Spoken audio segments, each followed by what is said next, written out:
I pulled into my parents' driveway in suburban Denver, my heart racing with excitement as I grabbed my carefully packed beach bag from the passenger seat. The sunscreen bottle felt warm in my hands, and I could practically taste the pineapple drinks waiting for me in Hawaii. After months of planning and saving every penny from my marketing coordinator's salary, this family vacation felt like the perfect reward. I bounded up the familiar concrete steps expecting hugs and last-minute packing chaos. Instead, my mother, Sandra, opened the door with a stone-cold expression that made my stomach drop.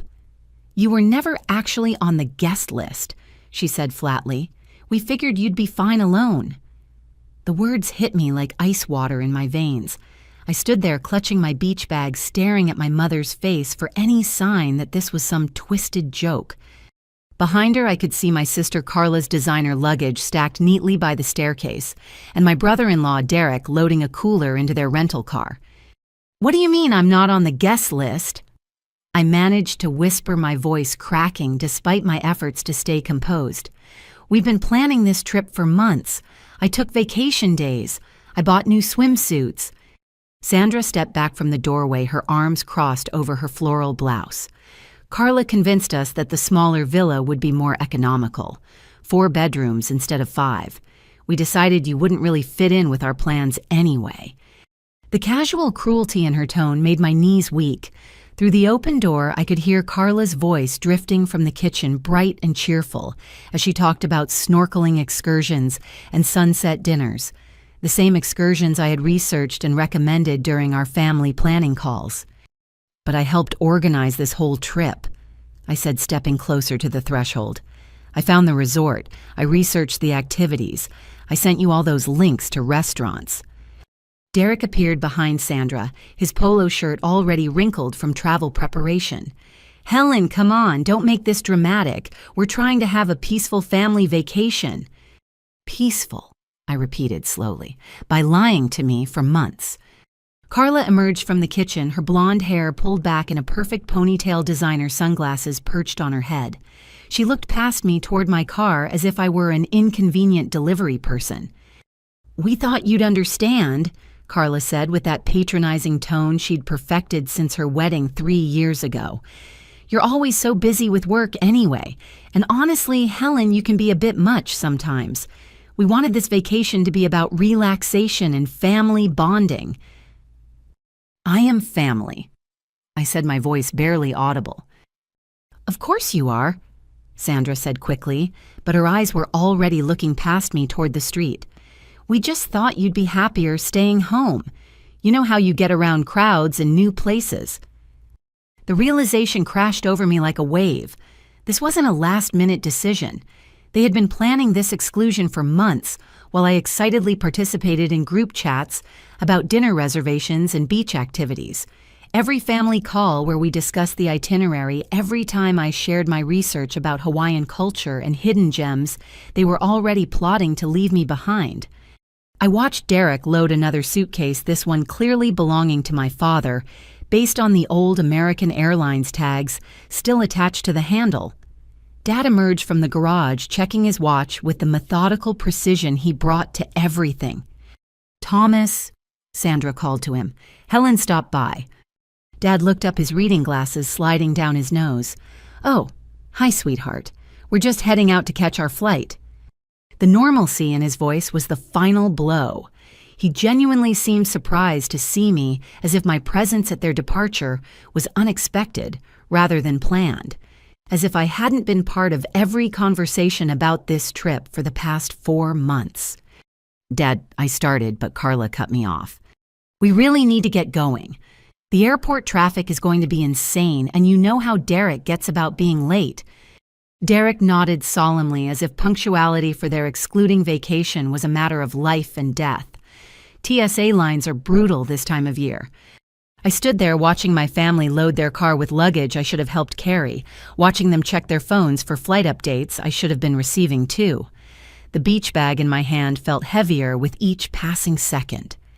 "Well," I said, finally backing down the steps, "have a wonderful time." Sandra's face softened slightly, perhaps recognizing the devastation in my voice. "Helen, don't be upset. "We'll send you pictures." Pictures. They would send me pictures of the vacation I had helped plan but wasn't allowed to join. Pictures of the family bonding I wasn't worthy of participating in. I walked back to my car in a daze, their voices fading as they continued their departure preparations. Through my rearview mirror, I watched them gather on the driveway, probably relieved that the uncomfortable confrontation was over. As I drove away, I could see them in my side mirror, standing together as a complete unit, watching my car disappear around the corner. The drive back to my Phoenix apartment felt endless. Every mile gave me more time to process what had just happened, and with each passing exit sign, the reality became more surreal. I kept replaying Sandra's words, searching for some explanation that would make sense of the cruelty. By the time I reached my complex, the sun was setting behind the desert mountains, painting everything in shades of orange that should have felt beautiful, but instead seemed mocking. I dragged myself up 2 flights of stairs to my 1-bedroom apartment, the beach bag still clutched in my hand like evidence of a crime. I dropped onto my couch and stared at the Hawaii guidebook scattered across my coffee table. The yellow sticky notes marking restaurant recommendations felt like artifacts from another life. 3 months of research vacation day requests and excited planning, all for a trip I was apparently never invited to join. My phone buzzed against the cushions. A text from my best friend Madison, "Safe travels, can't wait to see all your Hawaii pics." I couldn't bring myself to respond. How do you explain that your entire family conspired to exclude you from a vacation while maintaining the illusion that you were included? How do you admit that you were stupid enough to fall for months of lies? Around 10:30 that evening, my phone chimed with a notification from Venmo. My heart stopped when I saw Carla's name on the screen. Payment request from Carla Martinez, $4,800. The memo line read, "Your share of flights and villa, family trip expenses." I stared at the screen until the numbers blurred. They wanted me to pay $4,800 for a vacation they had deliberately excluded me from. My share of expenses for a trip where my presence was apparently so unwanted that they had lied to my face for months. I screenshot the request and set my phone aside, hands shaking with rage. The audacity was breathtaking. Not only had they planned this exclusion while pretending I was included, but they expected me to fund their betrayal.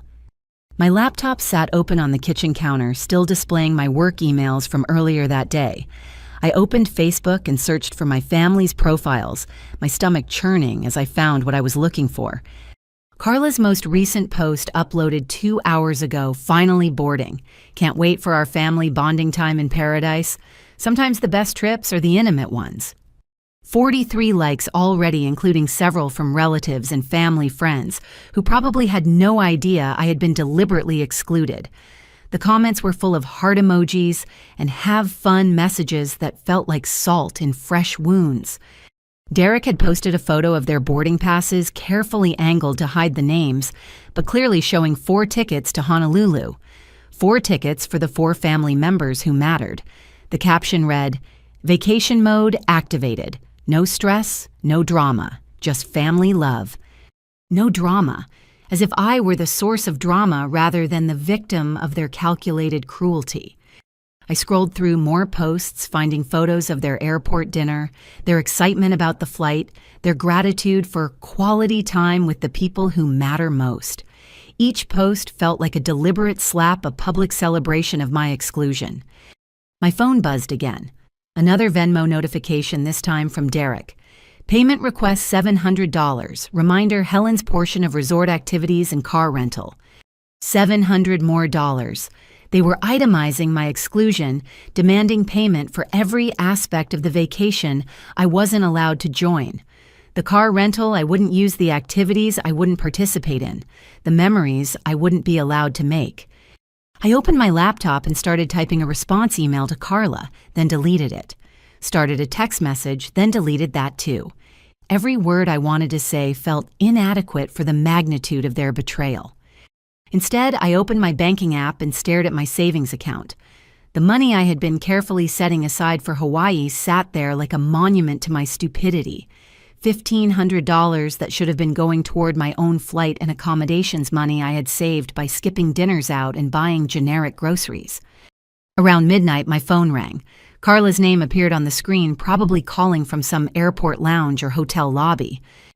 "Helen," she said when I answered, her voice artificially bright. "Did you see my Venmo request?" "I saw it." "Great, so you can just send that payment whenever. I know it seems like a lot, but we had to upgrade to a nicer villa when we found out the original one had some issues." The lie came so easily to her that I almost admired the skill. Issues. "Yeah, plumbing problems or something. Anyway, the new place is amazing. You would have loved it." Would have loved it.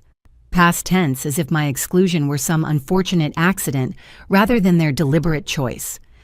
"Carla," I said slowly, "why exactly do you think I should pay for a vacation I'm not on?" Silence stretched between us, broken only by the sound of airport announcements in the background. "Well, you were part of the planning," she said finally, "and family trips are a shared expense. You know how Dad feels about everyone contributing equally. Equal contribution for unequal treatment. The mathematics of their logic made my head spin." "I see," I said. "And when exactly were you planning to tell me I wasn't actually invited?" "Helen, don't be dramatic. We told you today." "You told me today that you had been planning this exclusion for months while lying to my face about including me." "We weren't lying. Plans change. The villa situation changed and we had to make adjustments." The casualness in her voice was more infuriating than outright cruelty would have been. She genuinely seemed to believe that her explanation made sense, that their behavior was reasonable and justified. "I have to go," I said. "Have a wonderful vacation." I hung up before she could respond and stared at my phone for a long moment. The Venmo requests sat there like digital bills for services, not rendered payment demands for inclusion I had been denied. Then I opened Venmo and sent Carla exactly $1 with a memo that would change everything. "You'll have a surprise." The satisfaction of sending that $1 payment felt like the first breath of air after drowning. I sat in my dark apartment, the glow from my phone screen illuminating my face as I stared at the transaction confirmation. $1.00 with a message that carried more weight than they would understand until it was too late. Within minutes, my phone started buzzing with calls and messages. First Carla, then Derek, then my parents, as the news of my insult spread through their vacation group chat. Carla's text arrived first. "Are you kidding me right now? $1, this is so typical of your petty behavior." Then Derek, "Helen, we're trying to enjoy our family time. Please don't create drama from across the country." Dad's message was more measured. "Sweetheart, I think there's been a misunderstanding. Can we talk when we get back?" But it was Mom's text that revealed the true scope of their manipulation. "Your father and I are very disappointed in your selfishness. We raised you better than this. Your cousin Jessica called asking why you weren't coming, and we had to explain that you chose to stay home rather than contribute to family expenses." Chose to stay home. They had told our extended family that I had opted out of the vacation, making me look like the selfish family member who couldn't be bothered to join their bonding experience.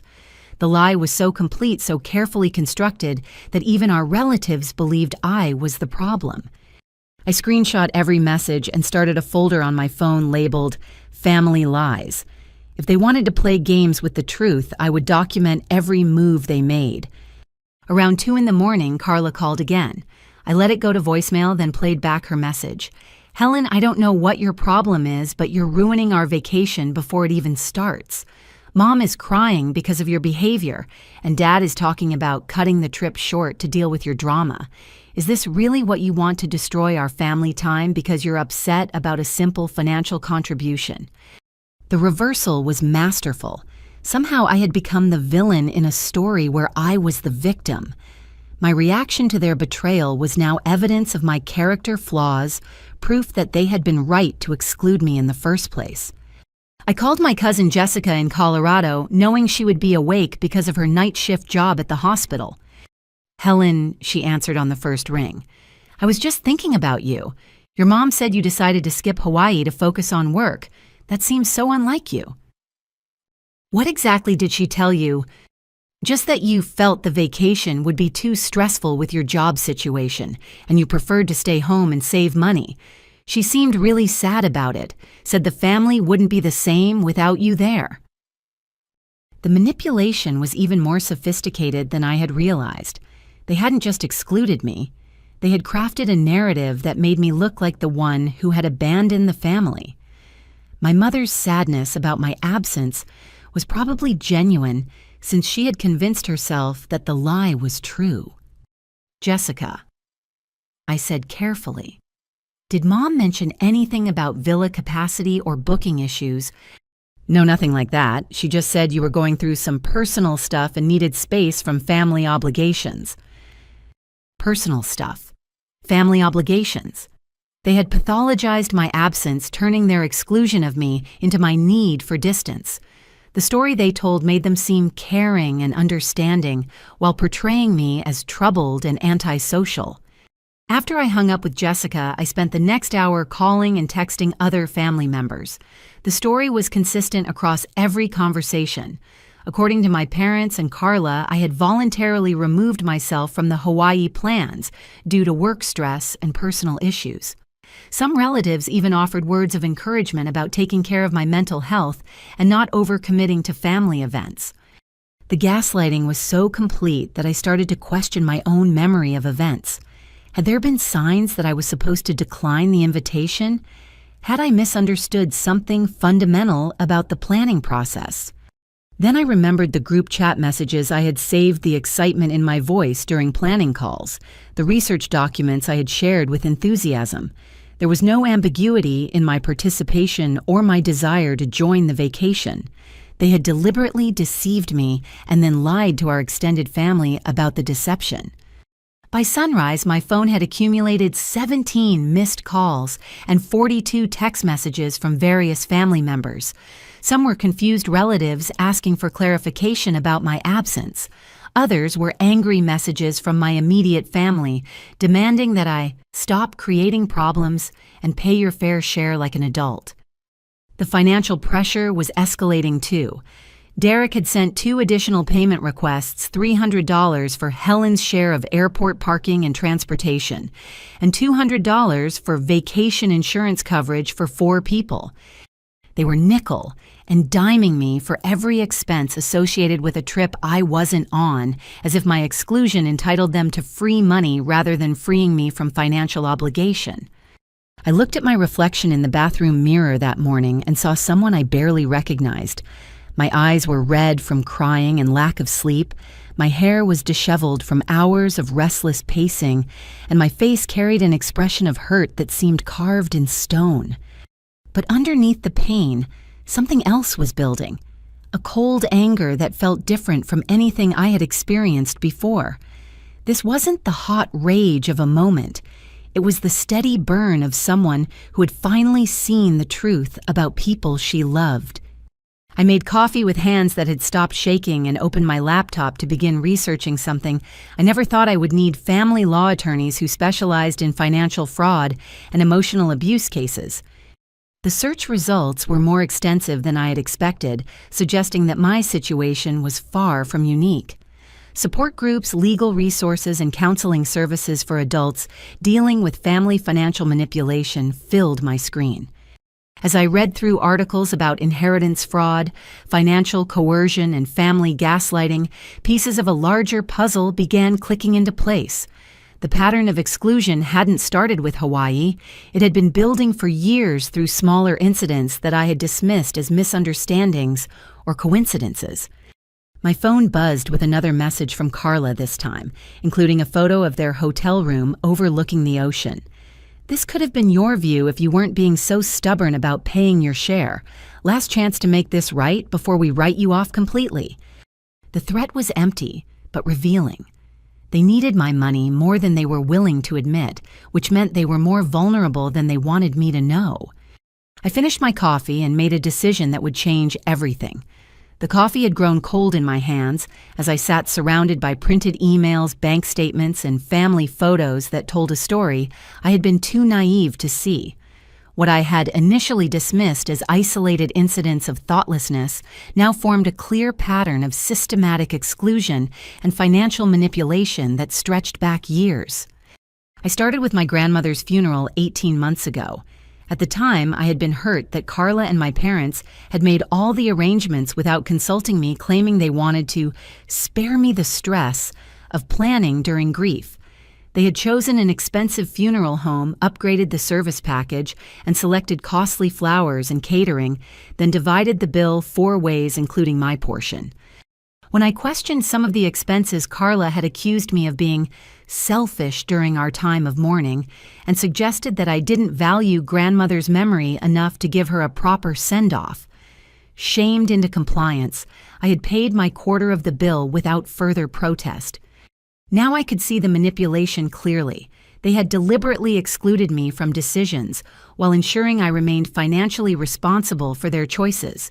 The pattern was identical to Hawaii exclude Helen from planning, make expensive decisions without her input, then demand payment while portraying any resistance as character flaws on my part.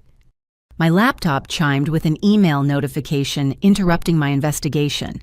The message was from a sender I didn't recognize, Jake Morrison, with the subject line, "Confusion about your family's Hawaii arrangements." I opened the email with growing confusion. "Hi, Helen. I hope this message finds you well. I'm the Uber driver who picked up your family from their house yesterday for their airport trip. During the ride, there was some discussion about you that left me feeling uncomfortable, and I think you should know what was said. Your sister Carla spent most of the drive complaining about how you always make family events difficult and expensive.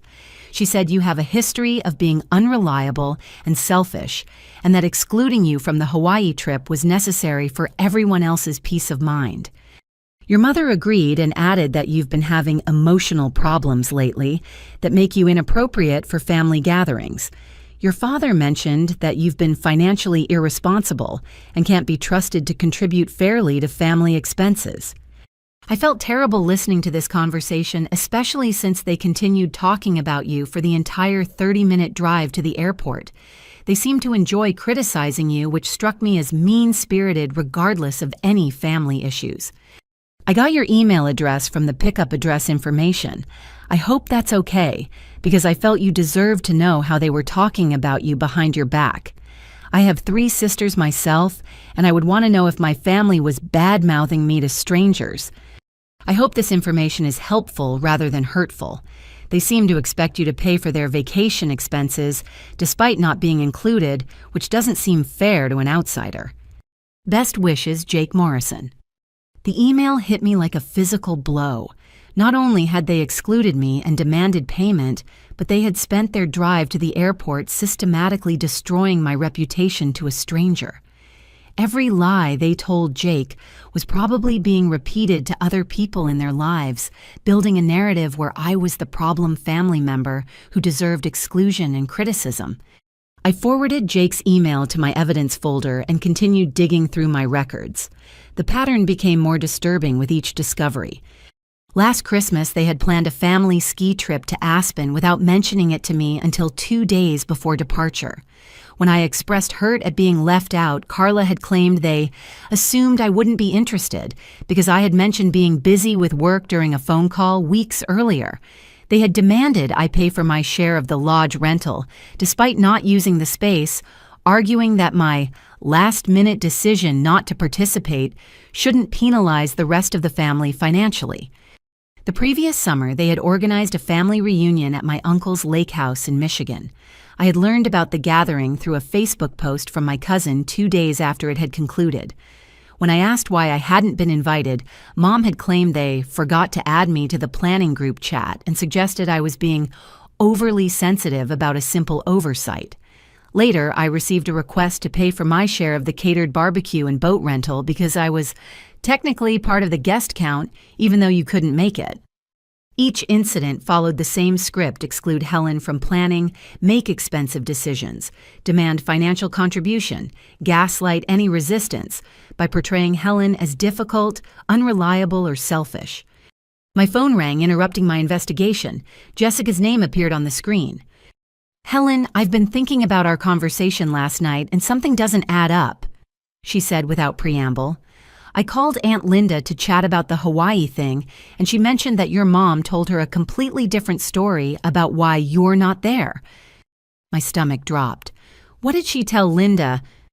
That you had gotten into a big fight with Carla about wedding planning expenses and stormed out of family activities.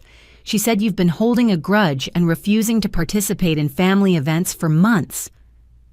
Another lie, another version of events designed to make me look like the aggressor. They weren't just excluding me. They were actively destroying my relationships with extended family by spreading different stories about my supposed bad behavior. Jessica, I haven't spoken to Carla about wedding planning in over a year. Her anniversary was last month and I sent a gift and card. I know, Jessica said quietly. That's why I'm calling. Something is really wrong here, Helen. The stories don't match and none of them sound like the person I know you to be. After hanging up with Jessica, I called Linda directly. Her version of events was even more damaging than Jessica had indicated. Helen, sweetheart, your mother is very worried about you, Linda said in the tone people use for discussing mental illness. She said you've been having some kind of breakdown and lashing out at family members. She mentioned that you've been making unreasonable financial demands and threatening legal action over imaginary grievances. Threatening legal action. They were already building a defense against the possibility that I might fight back, portraying any potential legal response as evidence of my instability, rather than a reasonable reaction to their abuse. Linda, has anyone in the family actually spoken to me in the past 6 months? Silence stretched across the line. Well, no, but your mother said you weren't taking calls or responding to messages. I've answered every call and responded to every message from family members. The only people I haven't been hearing from are the ones who are apparently spreading these stories about me. Oh, Linda said softly. Oh dear. I spent the next several hours making similar calls to aunts, uncles, and cousins. The web of lies was extensive and carefully crafted. Different relatives had been told different stories, but all the narratives painted me as unstable, selfish, or aggressive. Some had been told I was having financial difficulties and asking family for loans. Others heard that I was jealous of Carla's marriage and causing problems at family gatherings. The most sophisticated lie had been told to my Uncle Robert, who worked in mental health counseling. Mom had apparently called him seeking professional advice about how to handle a family member who was having paranoid episodes and making accusations about being excluded from family activities. Robert had offered to speak with me professionally, which Mom had declined, saying I wasn't ready to accept help. The manipulation was so thorough that my own family believed I was mentally ill rather than the victim of systematic abuse. They had created an entire alternative reality where my valid concerns were symptoms of psychological problems, and my hurt feelings were evidence of character defects. As evening approached, I sat surrounded by evidence of a conspiracy I never could have imagined. Phone records showing no missed calls from family members who claimed I wasn't responding. Email threads revealing my enthusiastic participation in Hawaii planning up until the day of departure. Bank statements documenting payment demands for events I had been excluded from. My phone buzzed with another message from Hawaii. This time, it was Dad. Helen, your behavior is affecting your mother's health. She's not eating and can barely enjoy the vacation because she's worried about you. Please consider how your actions impact other people. The final manipulation making me responsible for Mom's emotional state during the vacation, I wasn't allowed to join. Even their enjoyment of their betrayal was somehow my fault. I took a screenshot of Dad's message and added it to my evidence collection. Then I made a decision that would change everything. I opened my laptop and began researching private investigators who specialized in family financial fraud. If my family wanted to play games with the truth, I would make sure I had all the facts before making my next move. The private investigator I contacted specialized in inheritance disputes and family financial crimes. During our phone consultation, she assured me that documentation of systematic exclusion, combined with financial demands, could constitute grounds for both civil and criminal action. Families who engage in this kind of behavior rarely limit it to one victim or one type of fraud, she explained. If they're comfortable lying to extended family about you, they're probably comfortable lying about other things too. Financial manipulation often involves multiple layers of deception. She was right to be thorough. What I discovered over the next several hours would reveal that Hawaii was just the tip of an iceberg that had been growing beneath my family's surface for years. The surprise I had promised them was going to be bigger than anything I had originally planned. The private investigator's name was Sarah Chen, and her office in downtown Phoenix looked more like a therapist's waiting room than what I had expected from someone who specialized in family financial crimes. Soft lighting, comfortable chairs, and strategically placed tissue boxes suggested she dealt with a lot of emotional devastation in her line of work. Family financial abuse is more common than people realize, Sarah explained as she reviewed the documentation I had brought. The emotional component often overshadows the financial crimes, making victims reluctant to pursue legal action. She spread my evidence across her desk like pieces of a puzzle, screenshots of payment, demands, email threads showing my exclusion from planning witness testimony from Jake the Uber driver, and documentation of the lies told to extended family members. What I'm seeing here suggests a pattern of systematic exclusion combined with financial exploitation. She continued making notes in a leather portfolio. But there's usually more to these cases than what appears on the surface. What do you mean? Families who are comfortable with this level of manipulation rarely limit themselves to vacation expenses. They often have their hands in larger financial pots that belong to other family members. My stomach clenched as I thought about grandmother's estate. Where would you suggest we start looking? Public records, estate documents, property transfers, business filings. If your family has been manipulating shared finances, there will be a paper trail. Sarah's assistant brought us coffee while she explained the investigation process. Within 72 hours, she would have a preliminary report on any financial irregularities involving my immediate family members. The cost was steep, but I had the Hawaii money sitting in my account with nowhere else to spend it. One more thing, Sarah said as I prepared to leave. Don't change your behavior patterns yet. If they suspect you're investigating, they might take steps to hide evidence or destroy documents. I drove home feeling like a character in someone else's story. 3 days ago, my biggest concern had been remembering to pack enough sunscreen. Now I was hiring investigators to uncover financial crimes committed by my own family. My phone buzzed constantly with updates from Hawaii. Carla had apparently decided to wage a social media campaign designed to make me look petty and unreasonable. Her latest Instagram story showed the family enjoying a sunset dinner with the caption, "When someone's negativity tries to ruin your joy, but you choose gratitude instead." The passive-aggressive messaging was so transparent, it would have been funny if it weren't so cruel. She was positioning herself as the victim of my negativity while enjoying the vacation I had been excluded from and billed for. Derek had posted a photo of their hotel room service breakfast with the caption, "Family time hits different when everyone present actually wants to be there." Everyone present, as if my absence were voluntary rather than imposed. But it was Mom's Facebook post that revealed the true depth of their manipulation, praying for family members who are struggling with anger and resentment. Sometimes the greatest gift we can give someone is space to work through their personal issues. Missing my daughter Helen, but respecting her need for distance during this difficult time in her life. The post had generated dozens of sympathetic comments from family, friends, and relatives. People were offering prayers for my healing and praising Mom's wisdom and patience in dealing with my apparent psychological breakdown. I screenshot the post and forwarded it to Sarah along with a text message, "The gaslighting campaign has gone public." Her response came back immediately, "This is helpful evidence. Save everything they post." Around midnight, my phone rang with a number I didn't recognize. When I answered, a woman's voice asked, "Is this Helen Parker?" "Yes, who's calling?"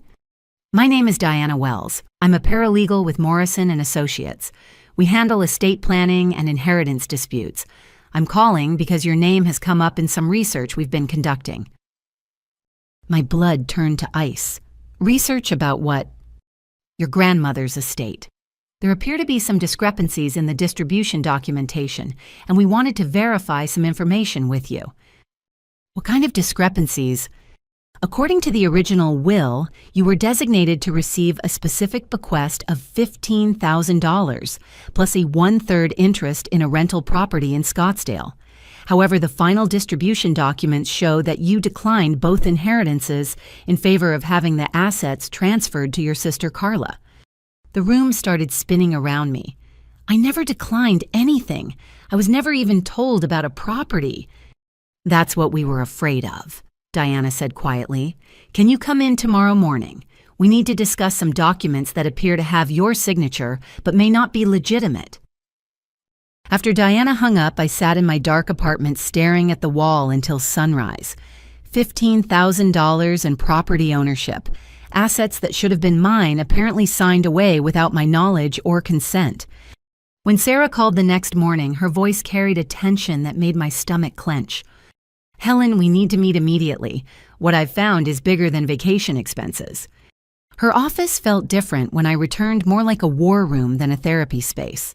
Documents covered every available surface, and Sarah's assistant was manning 2 laptops simultaneously. Your family has been very busy, Sarah said without preamble. The rental property your grandmother left you is currently generating about $1,800 per month in rental income. That's $21,600 per year that has been going to your sister instead of being split 3 ways among the grandchildren. She handed me a folder thick with photocopied documents. The property deed shows your name was removed and replaced with Carla's name approximately 18 months ago, right around the time of your grandmother's funeral, when I was too grief-stricken to pay attention to paperwork. Exactly. They used your emotional state to manipulate you into signing documents you probably didn't fully understand. The next document she showed me made my hands shake. It was a notarized form bearing my signature stating that I voluntarily relinquished all claims to grandmother's rental property and additional cash bequest in favor of consolidating the estate assets with my sister. I never signed this, I whispered, staring at handwriting that looked like mine but felt foreign. The notary stamp is from Derek's insurance office, Sarah's assistant added. He notarized the document himself, which creates some interesting legal questions about conflict of interest and potential fraud. Derek notarized a document that transferred my inheritance to his wife. It gets worse, Sarah continued. The property has been used as collateral for 2 separate loans totaling $47,000. If those loans default, the property could be seized, which would eliminate any remaining asset value. My inheritance hadn't just been stolen, it had been leveraged for additional debt that put the original asset at risk. What about the cash bequest? That money was used as the down payment for Carla and Derek's house. According to the mortgage documents, they purchased their home with a down payment of exactly $15,000, which matches the amount of your inheritance. I was staring at evidence that my family had systematically robbed me of my grandmother's gifts and used that money to finance their own lifestyle improvements. The rental property that should have been providing me with passive income was instead paying for their mortgage, and the cash that could have changed my financial situation had become equity in their home. Can we prove the signatures were forged? We're working on that. I've contacted a handwriting expert who specializes in inheritance fraud cases. But even if the signatures are legitimate, the circumstances surrounding the signing suggest coercion and misrepresentation. Sarah pulled out another document that made my vision blur with rage. It was an email thread between Carla and a real estate attorney dated just 2 weeks after grandmother's funeral.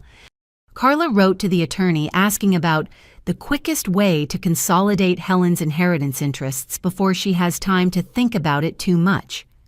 The attorney responded with step-by-step instructions for getting you to sign away your rights while you were still emotionally vulnerable. She planned this before I even finished grieving. It appears that way. The attorney's email specifically mentions taking advantage of your emotional state and tendency to defer to family authority to accomplish the transfer. The cold calculation behind their theft was more devastating than the financial loss itself. They had weaponized my grief and my trust in family to rob me of assets that could have changed my life. "There's one more thing," Sarah said, hesitating before handing me the final document. "The Hawaii vacation was paid for entirely with rental income from your property. The villa, the flights, the activities, everything. They used money that should have been partly yours to fund a vacation you weren't allowed to join." The perfection of their cruelty was breathtaking. They had stolen my inheritance, used it to pay for a family vacation, excluded me from that vacation, then demanded that I pay additional money to cover expenses they had already funded with my stolen assets. What are our options? Civil litigation for inheritance fraud, criminal charges for forgery and theft, and immediate action to freeze the property assets before they can be further leveraged or sold. Sarah's phone buzzed with a text message. She glanced at the screen and frowned. "That was my contact at the courthouse. Carla just filed paperwork this morning to refinance the rental property with a much larger loan amount. They're trying to extract maximum equity before anything can be challenged." "Can they do that?" "Not if we act fast. I'm calling the judge's emergency line right now to request an immediate asset freeze." As Sarah made her calls, I sat surrounded by evidence of betrayal so complete it felt like discovering that gravity worked backward. Every assumption I had made about my family's basic decency had been systematically dismantled by documents bearing official seals and legal stamps. My phone buzzed with another message from Hawaii, this one from Dad. "Helen, we're having such a wonderful time here. The weather is perfect and we're making memories that will last a lifetime. I hope you're using this time alone to reflect on what's truly important in relationships." What's truly important in relationships? Like honesty, trust, and not stealing someone's inheritance to pay for vacations they're excluded from. I screenshot Dad's message and added it to my evidence file. Every word they sent me now felt like additional proof of their calculated cruelty. "Good news," Sarah announced as she hung up her phone. "Judge Martinez has issued a temporary restraining order freezing all assets related to your grandmother's estate, pending a full investigation. Carla's refinancing attempt has been blocked. What happens now? Now we gather more evidence, file formal charges, and prepare for your family to discover that their victim isn't as helpless as they assumed." The surprise I had promised them was about to become much bigger than a single dollar payment. They had spent years stealing from me, while making me believe I was the problem in the relationship. It was time for them to learn what real consequences looked like. The emergency court hearing was scheduled for the following Monday, which gave me exactly 4 days to prepare for legal warfare against my own family, while they lounged on beaches funded by my stolen inheritance. The irony would have been amusing if it weren't so personally devastating. Sarah recommended that I maintain normal communication patterns to avoid alerting them to our investigation. "Let them enjoy their vacation," she advised. "Overconfident criminals make more mistakes." But maintaining normalcy felt impossible when every message from Hawaii felt like salt being poured into open wounds. Carla's latest Instagram story showed her getting a spa treatment with the caption, "Self-Care Sunday because some people's drama can't touch your peace." My drama. She was literally being pampered with money stolen from my inheritance while characterizing my reaction to their theft as drama. Derek had posted a video of them parasailing with the soundtrack, "Living My Best Life." The comments were full of family friends praising their well-deserved vacation and asking when I would be joining them. Cousin Jessica had apparently seen the posts and commented, "Where's Helen? I thought this was supposed to be a family trip." Carla's response was swift and calculated. Helen chose to focus on her career instead. We're respecting her decision to prioritize work over family time. Another lie crafted to make me look like the workaholic who valued money over relationships. The narrative was so consistent across their posts that they had clearly coordinated their messaging strategy. Mom's Facebook updates were particularly sophisticated in their manipulation. Her latest post included a photo of the family at dinner with the caption, "Grateful for children who understand that family love means supporting each other's choices, even when those choices involve sacrifice and distance." Supporting each other's choices, as if my exclusion were a choice I had made rather than a betrayal they had orchestrated.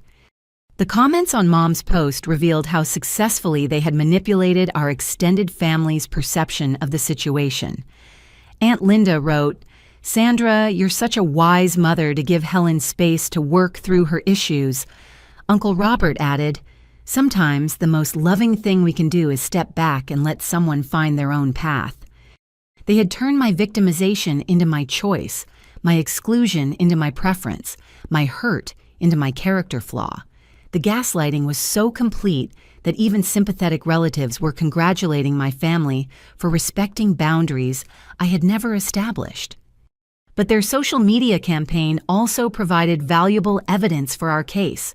Every post about their vacation being funded by the rental property income created documentation of their use of stolen assets.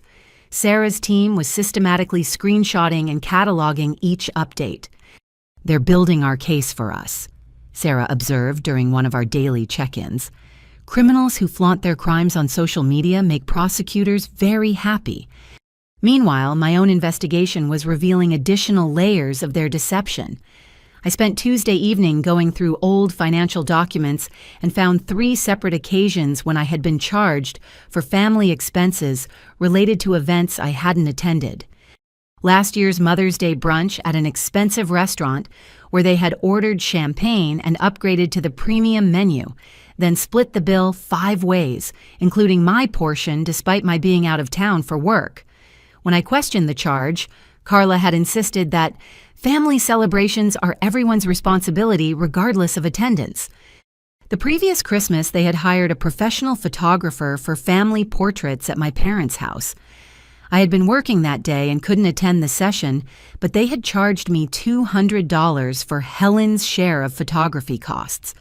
When I asked why I owed money for photos I wasn't in, Derek had explained that the photographer's fee was based on family size and you're part of the family even when you can't participate. Most revealing was a charge from 2 years ago for Dad's 60th birthday party.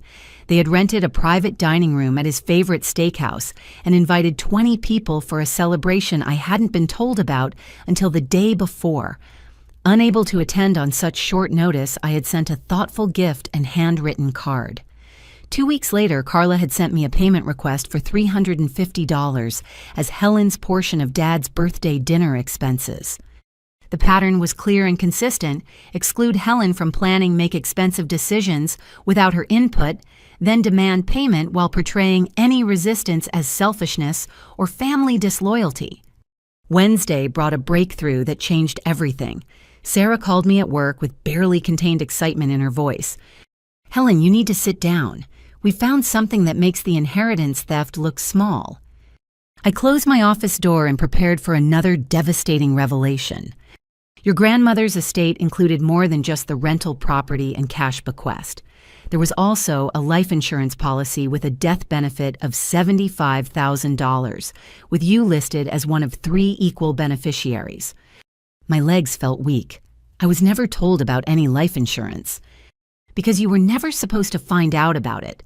The beneficiary distribution should have been $25,000 each to you, Carla, and your parents.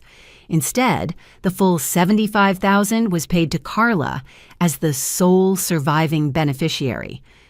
How is that possible? Someone submitted a death certificate for you along with the insurance claim declaring you deceased and therefore ineligible to receive benefits. The words didn't make sense at first. They declared me dead. According to the insurance company's records, Helen Parker died in a car accident 6 months before your grandmother's death.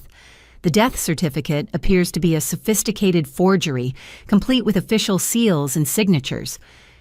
I was staring at evidence that my family had literally killed me off on paper to steal my insurance benefits. The theft of my inheritance was criminal, but this was something approaching evil. Who filed the fraudulent death certificate? Derek, in his capacity as the family's insurance agent. He had professional access to the forms and procedures necessary to create convincing documentation. Derek had used his professional credentials and industry knowledge to forge my death certificate and steal $75,000 from my grandmother's life insurance policy. The man who called me dramatic for objecting to vacation expenses had committed multiple felonies to rob me of benefits that would have changed my financial life completely. Sarah, how much money are we talking about in total? Between the rental property income, the stolen cash bequest, the fraudulent insurance claim, and the various expense manipulations we've documented, you've been defrauded of approximately $137,000 over the past 18 months. $137,000. More money than I had ever imagined having stolen by people who portrayed themselves as loving family members concerned about my emotional well-being. What's our next move? Criminal charges for insurance fraud, forgery, and theft, civil litigation for damages and emotional distress, an immediate asset seizure to prevent them from hiding or spending any more of your money.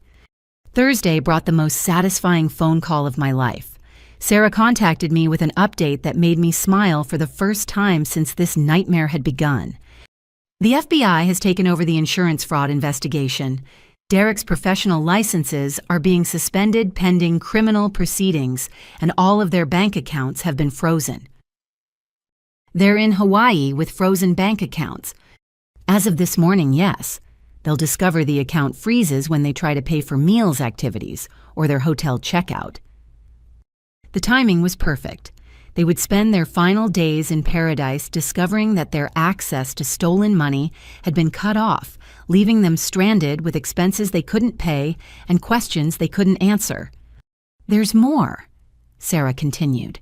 The hotel where they're staying called this morning asking about payment guarantees. Apparently, their credit cards are being declined and they're requesting alternative payment methods for their remaining charges. My family was about to discover that crime doesn't pay literally. Their vacation funded by stolen assets was turning into a financial nightmare that would follow them home and into courtrooms. But I wasn't finished with them yet.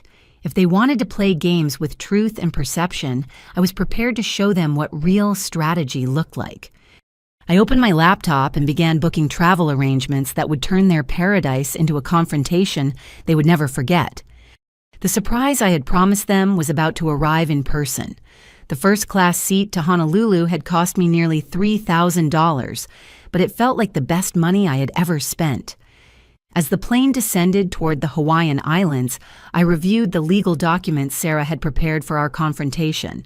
Restraining orders, asset seizure notices, and criminal complaints that would transform their vacation from paradise into a legal nightmare. Sarah had initially advised against the trip. Let law enforcement handle the confrontation, she had suggested. Flying to Hawaii to confront them could be seen as harassment. But I needed to see their faces when the truth finally caught up with them.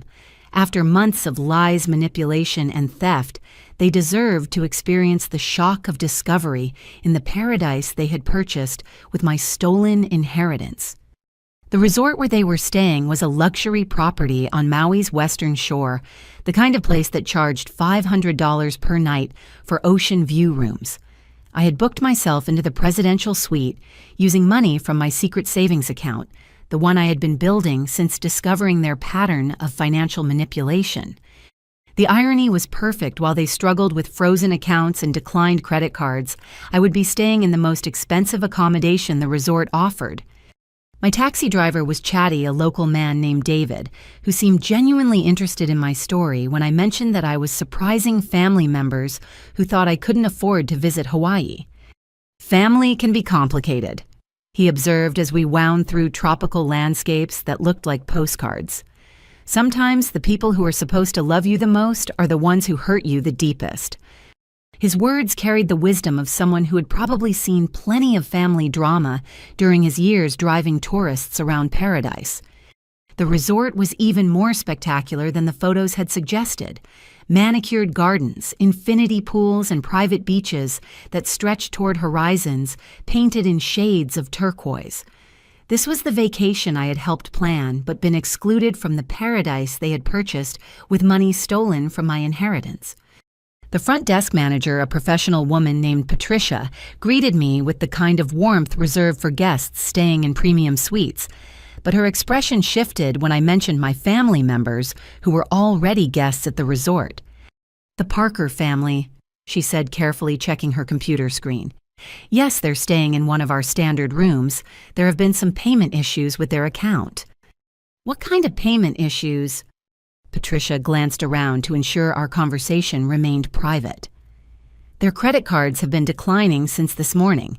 They've been asking about alternative payment arrangements and seem quite stressed about the situation." Perfect. Their financial crimes were catching up with them in real time, creating exactly the kind of pressure I needed for maximum impact. "They also filed some complaints yesterday about a potential harassment situation," Patricia continued. "They claimed that a family member with mental health issues might attempt to contact them inappropriately during their vacation. The lies had followed them to Hawaii. Even here in paradise, they were preemptively portraying me as unstable and threatening to justify whatever reaction they might have to my presence." "I see," I said calmly. "Did they provide any specific information about this allegedly unstable family member?" "They described someone who has been making unreasonable financial demands and exhibiting erratic behavior. They requested that hotel security be alerted if anyone matching the description attempted to contact them." Patricia's professional demeanor couldn't quite hide her discomfort with the situation. Apparently, my family's paranoid lies had created awkwardness with the resort staff. "That's interesting," I said, handing her my identification and reservation confirmation. "I'm Helen Parker, the allegedly unstable family member they've been warning you about. As you can see, I'm a legitimate guest who has paid for the presidential suite, and I have no criminal record or history of harassment." Patricia's eyes widened as she processed this information. "Oh my goodness, I'm so sorry. We had no way of knowing that their complaints were not accurate." "No apology necessary. But I thought you should know that the guests who have been making financial excuses and spreading stories about harassment are apparently comfortable lying to resort staff about family members." "This is very helpful information," Patricia said diplomatically. "We appreciate guests who help us understand complex situations." She upgraded my welcome amenities and assigned me a personal concierge, apparently recognizing that the real problem guests were the ones who couldn't pay their bills rather than the one who had booked the presidential suite. I spent the first hour in my suite reviewing the legal documents one final time and preparing for the confrontation that would change everything. The view from my balcony encompassed the entire resort, including the pool area where I could see 4 familiar figures lounging in chairs that would soon become very uncomfortable. Sarah called as I was getting ready to make my appearance. "Helen, the FBI wants to coordinate the timing of your confrontation with their evidence collection. Can you wait until tomorrow morning to approach them?" "How long do I need to wait?" "Just until they attempt to check out. Federal agents will be there to arrest Derek when he tries to dispute the credit card declines with resort management." The timing was perfect. They would spend their final night in paradise knowing that their financial crimes had been discovered, then face arrest in front of other resort guests and staff members. "What about Carla and my parents?" "They'll be arrested as accessories after Derek's initial charges are filed. The evidence of their participation in the inheritance fraud is overwhelming." I spent the evening preparing for the confrontation, ordering room service from the resort's premium restaurant and watching the sunset from my private balcony. Somewhere below me, my family was probably struggling to pay for dinner while making excuses about credit card problems. The irony was exquisite. I was dining on lobster and champagne in the presidential suite while they scraped together cash to cover basic expenses at the resort they had purchased with my stolen money. Around 9 o'clock, I received a text message from Carla. "Helen, we don't know what kind of legal nonsense you've been playing with, but our accounts are frozen and we're stuck in Hawaii until we can resolve this ridiculous situation. Your vindictive behavior is ruining our family vacation." Vindictive behavior. She was characterizing the recovery of my stolen assets as vindictiveness rather than justice. I sent back a simple response. I'm sure everything will work out exactly as it should. Her reply came immediately. What is that supposed to mean? Instead of answering, I turned off my phone and prepared for the performance of a lifetime.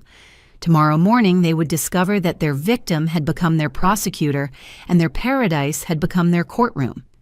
The surprise I had promised them was about to exceed their worst nightmares.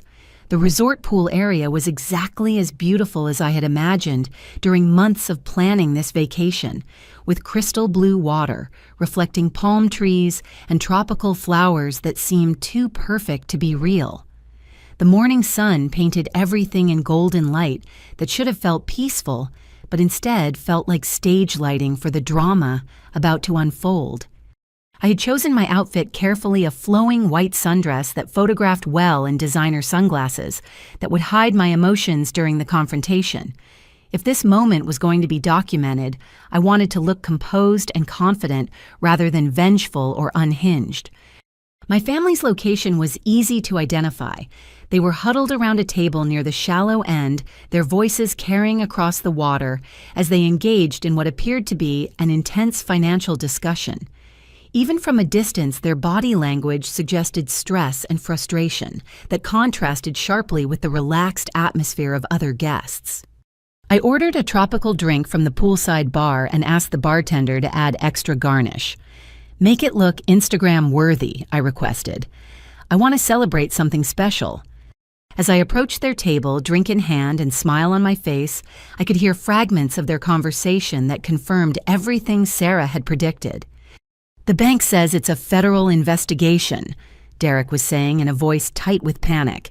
They won't give me any details, but all our accounts are frozen pending some kind of review. This has to be connected to Helen's legal threats, Carla replied. She's probably filed some frivolous lawsuit trying to get attention and money. Dad was studying a hotel bill with the focused intensity of someone trying to solve an impossible math problem. We need to find a way to pay for checkout tomorrow. The hotel is demanding a different credit card or cash payment. Maybe we can call Uncle Robert for a loan, Mom suggested. He has money set aside for emergencies. Uncle Robert, who thought I was having paranoid episodes about being excluded from family activities. The irony was perfect.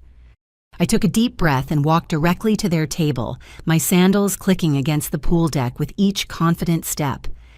Good morning, family, I said brightly, setting my drink down on their table with a gentle clink that made all four of them look up simultaneously.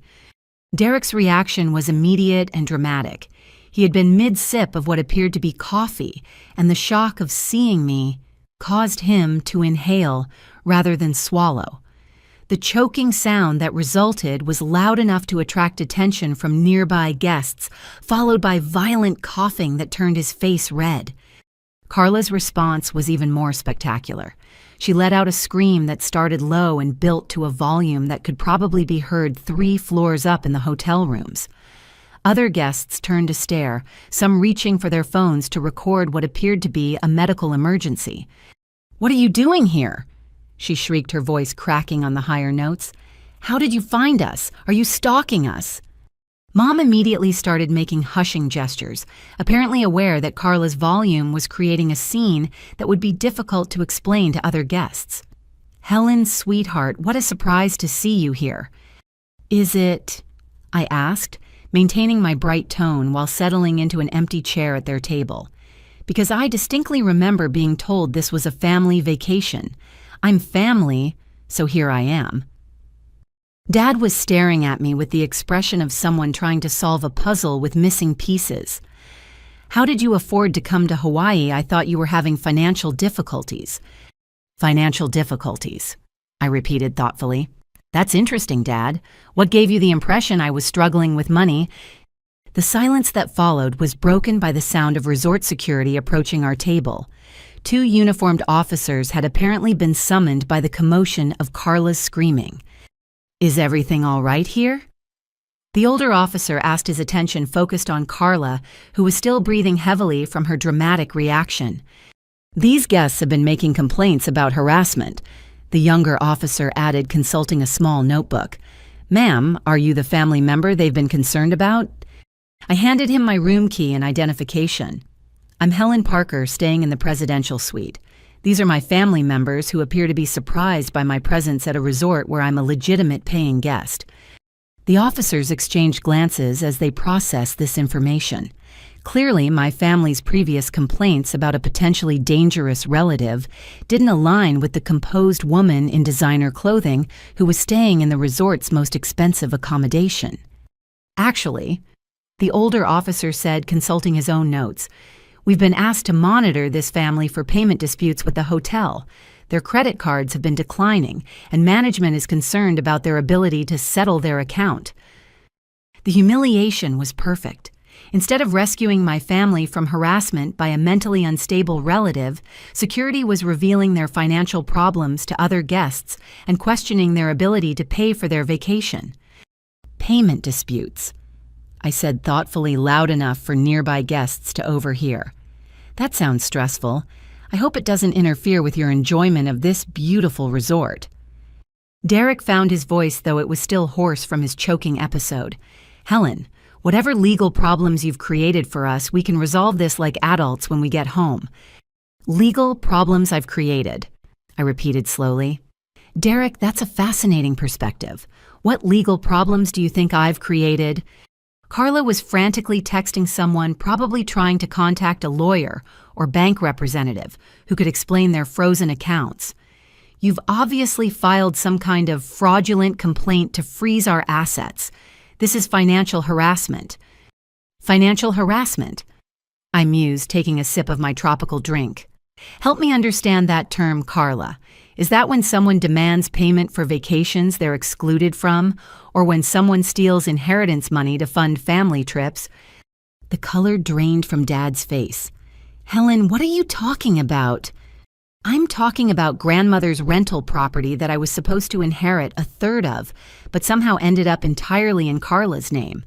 I'm talking about the $15,000 cash bequest that became the down payment for Derek and Carla's house. I'm talking about the $75,000 life insurance policy that was paid to Carla as the sole surviving beneficiary, after someone filed a death certificate claiming I had died in a car accident." My voice remained calm and pleasant, but the words landed like explosions at their table. Other guests were now openly listening to our conversation, their own discussions forgotten in favor of what sounded like a real-life crime drama unfolding over morning cocktails. Mom's hands started shaking. "That's impossible. You signed the paperwork voluntarily. You said you didn't want the responsibility of property management." "Show me the paperwork, Mom. Show me my signature on documents I supposedly signed voluntarily." The security officers were now taking notes, apparently recognizing that this conversation involved potential criminal activity rather than simple family dysfunction. "Ma'am," the older officer said to me, "do you have documentation of these financial claims?" I reached into my beach bag and pulled out a folder containing copies of the most damaging evidence: bank records, property transfers, insurance claims, and forensic analysis of allegedly forged signatures. As I spread the documents across their table, my family's expressions shifted from confusion to horror to desperate panic. The evidence was comprehensive and undeniable, transforming their tropical paradise into a prosecutor's exhibit hall. "This is all legal paperwork," I continued in the same pleasant tone. "Filed with proper authorities, investigated by qualified professionals, and documented by federal agents who are very interested in cases involving inheritance fraud and insurance crimes." Derek was now visibly sweating despite the comfortable morning temperature. "Those documents are taken out of context. Everything we did was legal and properly documented." "Including filing a fraudulent death certificate to steal my insurance benefits?" I asked brightly, because the FBI has some questions about that particular document, Derek. Something about using your professional credentials to forge official death records. The mention of federal agents caused a ripple of excitement among the eavesdropping guests.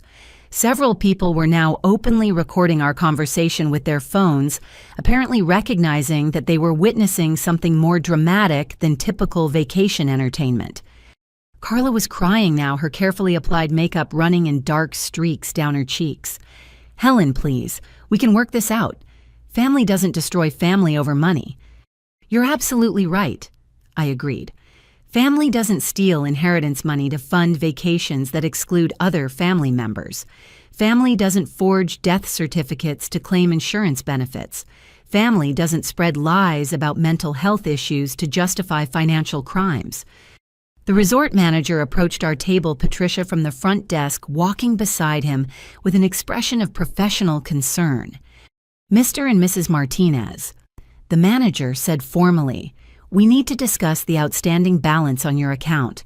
Your payment methods are being declined, and we require immediate resolution before your checkout tomorrow. We're working on it, Derek said desperately. There's been a misunderstanding with our bank. A federal investigation isn't a misunderstanding, I said helpfully. It's usually the result of criminal activity being discovered by law enforcement agencies. The manager's eyebrows rose. Federal investigation. Inheritance fraud, insurance fraud, and forgery, I explained cheerfully. The kind of crimes that result in asset freezes while prosecutors build their cases. Patricia stepped forward with a tablet in her hands. Sir, we've received a call from federal agents requesting that we preserve all records related to your stay. Apparently, this resort visit is being funded by assets connected to criminal activity. They bought this vacation with money stolen from my grandmother's estate. I added in case anyone was confused about the connection. The crowd of onlookers was growing larger, with guests abandoning their own poolside activities to watch what had become the most entertaining event of their vacation. Several people were live streaming the confrontation, apparently recognizing that they were witnessing something worth sharing with the internet. Derek stood up abruptly, his chair scraping against the concrete. We don't have to listen to this. We're legitimate guests at this resort. Legitimate guests who can't pay their bills, the security officer observed, and who appear to be involved in federal criminal investigations. Sir, the manager added, we're going to need you to return to your room while we contact the appropriate authorities about this situation. As my family was escorted away by security, I remained at their table, finishing my tropical drink and reviewing the legal documents that had transformed their paradise into a crime scene. Other guests approached me with expressions of amazement and sympathy. A woman from Minnesota bought me another drink. A retired couple from Texas offered to serve as witnesses if I needed testimony about the confrontation. The surprise I had promised them was exceeding even my expectations. By tomorrow morning, their arrest would be the talk of the resort, and their criminal behavior would be documented by dozens of witnesses who had captured everything on video. Justice served poolside with a tropical garnish tasted better than I had ever imagined. The Resort Business Center had become my temporary war room, complete with high-speed internet, a printer, and enough privacy to coordinate the final phase of my family's downfall. Sarah was on speakerphone, walking me through the legal documentation that would transform their Hawaiian nightmare into a federal case. The FBI agents will arrive at the resort this afternoon, she explained. They want to coordinate Derek's arrest with the local authorities to ensure everything is properly documented. What about the others? Carla will be arrested as an accessory to the insurance fraud. Your parents are being charged as co-conspirators in the inheritance theft. All 4 of them will be extradited back to Arizona to face the charges there. I was taking notes on resort stationery, the tropical letterhead providing surreal contrast to the criminal charges being outlined. How solid is our case? Overwhelming. The handwriting analysis confirmed that your signatures were forged on the inheritance documents. The insurance company has provided full cooperation since discovering the fraudulent death certificate, and Derek's professional licenses give us clear evidence of his ability to create convincing forgeries. Through the business center windows, I could see hotel security maintaining a discreet presence near the pool area, where other guests were still discussing the morning's confrontation. Several people had approached me throughout the day, sharing their own stories of family financial abuse and expressing support for my decision to pursue justice. There's something else, Sarah continued. The local FBI office has been investigating Derek's insurance practice for months. Apparently, you're not the only client who has experienced suspicious claim handling and document irregularities. He's done this to other people. Multiple clients have reported similar issues with inheritance claims, beneficiary distributions, and policy documentation. Your case is the one that finally gave them enough evidence to move forward with charges. The scope of Derek's crimes was expanding beyond my family's theft into a pattern of professional misconduct that had victimized numerous clients. My decision to fight back was apparently exposing a much larger criminal enterprise. Patricia knocked on the business center door, her expression mixing professional courtesy with genuine concern. "Ms. Parker, there are federal agents here to speak with you. They're in the executive conference room whenever you're ready." The FBI agents were exactly what I had expected from television shows, serious, well-dressed, and carrying briefcases that probably contained enough evidence to send my family to prison. Agent Martinez was a woman in her 40s, with the kind of calm confidence that suggested extensive experience with white-collar crime. Agent Thompson was younger, with a laptop and multiple phones that kept buzzing with updates. "Ms. Parker," Agent Martinez began, "We appreciate your cooperation in this investigation. The evidence you've provided has been instrumental in building our case against your family members. What happens next? We'll arrest Derek this afternoon when he attempts to dispute the hotel charges with management. Carla will be arrested simultaneously to prevent her from destroying evidence or contacting accomplices. Your parents will be taken into custody tomorrow morning." Agent Thompson looked up from his laptop. "We've also executed search warrants for their homes and offices. Derek's insurance files contain evidence of fraud involving at least 12 other clients over the past 3 years. 12 other clients, inheritance disputes, beneficiary changes, policy modifications, suspicious death claims. Your brother-in-law has been very busy using his professional access to manipulate insurance paperwork for personal gain." The magnitude of Derek's crimes was staggering. My family's theft of my inheritance was just one example of a systematic pattern of insurance fraud that had been operating for years. "What about the money?" "Full restitution plus damages," Agent Martinez assured me. "The rental property will be transferred back to your name. The insurance money will be recovered with interest, and you'll receive compensation for the emotional distress and legal expenses." Through the conference room windows, I could see my family gathering near the hotel check-in desk, apparently attempting to resolve their payment issues with increasingly desperate explanations. Derek was gesturing emphatically, while Carla held her phone to her ear, probably trying to contact lawyers or bank representatives who couldn't help them.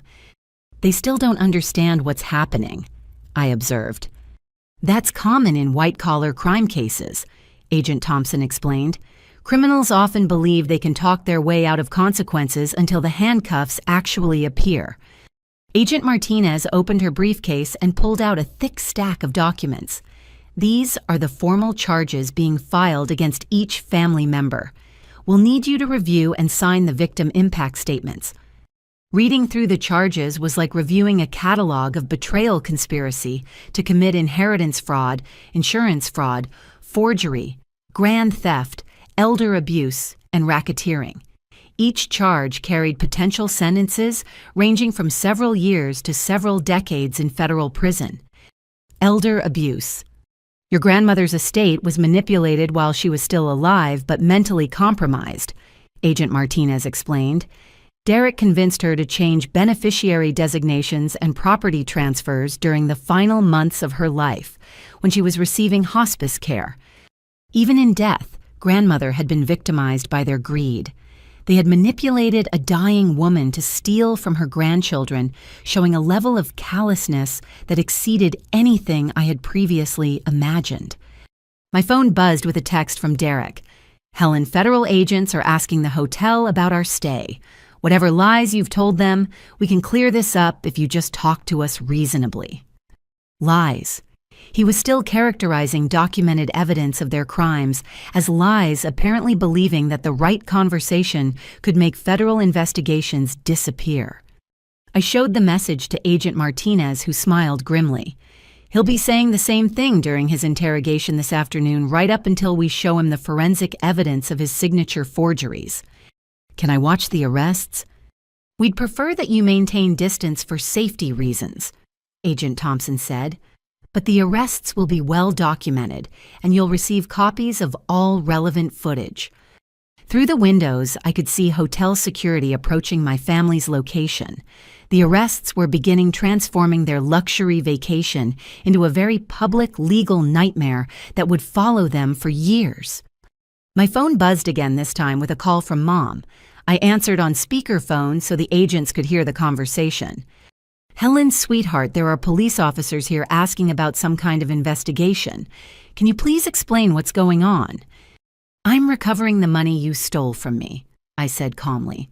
"The inheritance money, the insurance money, and the rental property income that should have been mine."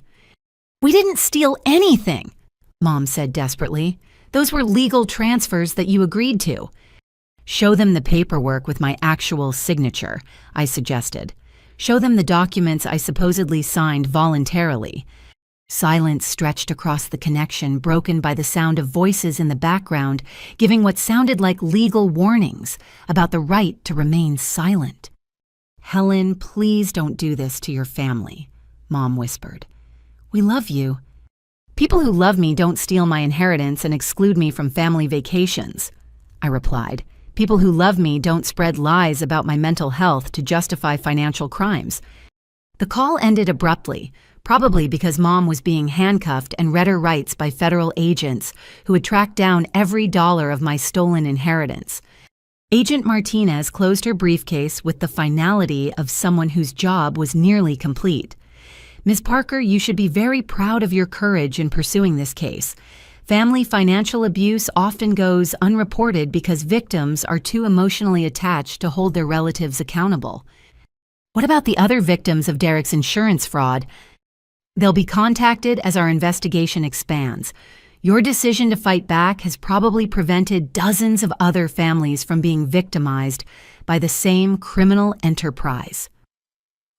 As the agents prepared to leave for the arrests, I remained in the conference room watching my family's vacation transform into the first day of their criminal prosecution. The surprise I had promised them was delivering justice on a scale that exceeded everything I had originally planned.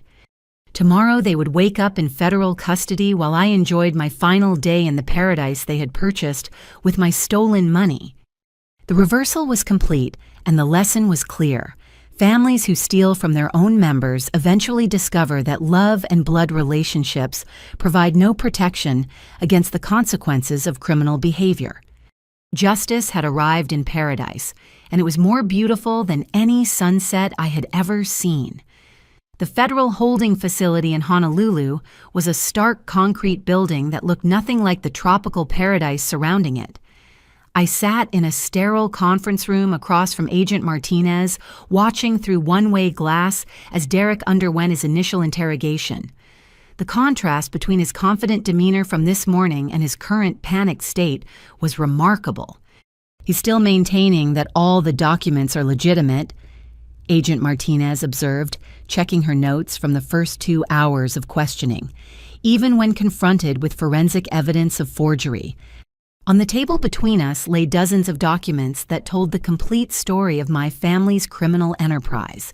Bank records, insurance files, property transfers, and communications that revealed the sophisticated planning behind their theft. "Show me the phone recordings," I said, steeling myself for what I knew would be painful evidence. Agent Thompson opened his laptop and played the first recording. It was a conversation between Carla and Derek from 6 months ago, captured by court-authorized wiretaps on Derek's business phone. "Helen is asking too many questions about grandmother's estate," Carla's voice said clearly through the speakers. She called the lawyer, asking about property distributions and inheritance timelines. "I'll handle it," Derek replied. "The death certificate paperwork is already filed with the insurance company. Even if she discovers the property transfer, she can't prove the signatures were forged without expensive forensic analysis. What if she gets suspicious enough to hire a lawyer? Then we accelerate the timeline. refinance the property to extract maximum equity before she can file any legal challenges. By the time she figures out what happened, the money will be spent and untraceable. The casual cruelty in their voices was devastating. They were discussing my financial destruction like a business transaction, calculating how to steal maximum assets while minimizing their risk of detection. The next recording was even worse, a three-way call between Carla, Derek, and my mother from 3 months ago. Helen keeps asking about being included in family vacation planning, Mom's voice said with obvious irritation. She's acting like she expects to be invited to Hawaii. Perfect, Carla responded. Let her plan the whole trip, then exclude her at the last minute. Use the emotional shock to keep her distracted from the property investigation. That seems cruel, Mom said hesitantly. It's strategic, Derek corrected. If she's dealing with family rejection trauma, she won't have emotional energy to pursue legal action about the inheritance. We can even bill her for vacation expenses to add financial pressure. Brilliant, Carla agreed. Make her pay for the vacation she's not allowed to join. The rental property income will cover the actual costs, so we're essentially getting free money from Helen while enjoying a family trip without her drama. I had to pause the recording and step outside for fresh air. Hearing them plot my emotional destruction while planning to bill me for their betrayal was more painful than any physical assault could have been. When I returned to the conference room, Agent Martinez had arranged additional evidence on the table. These are text message exchanges between your family members during the weeks leading up to your Hawaii confrontation. They document the lies they told extended family about your absence. The messages were a masterclass in reputation destruction. Carla to Aunt Linda. Helen is having some kind of breakdown. She's making paranoid accusations about family finances and threatening legal action over imaginary grievances. We're worried about her mental state. Derek to Uncle Robert. Helen has been exhibiting signs of persecution complex and financial desperation. She's demanding money from family members and claiming we've stolen from her. As a mental health professional, do you have advice for handling delusional relatives? Mom to various cousins. Helen chose not to join us for Hawaii because she's going through personal issues that make family time too stressful. We're respecting her need for space while praying for her healing. The coordination was sophisticated and deliberate.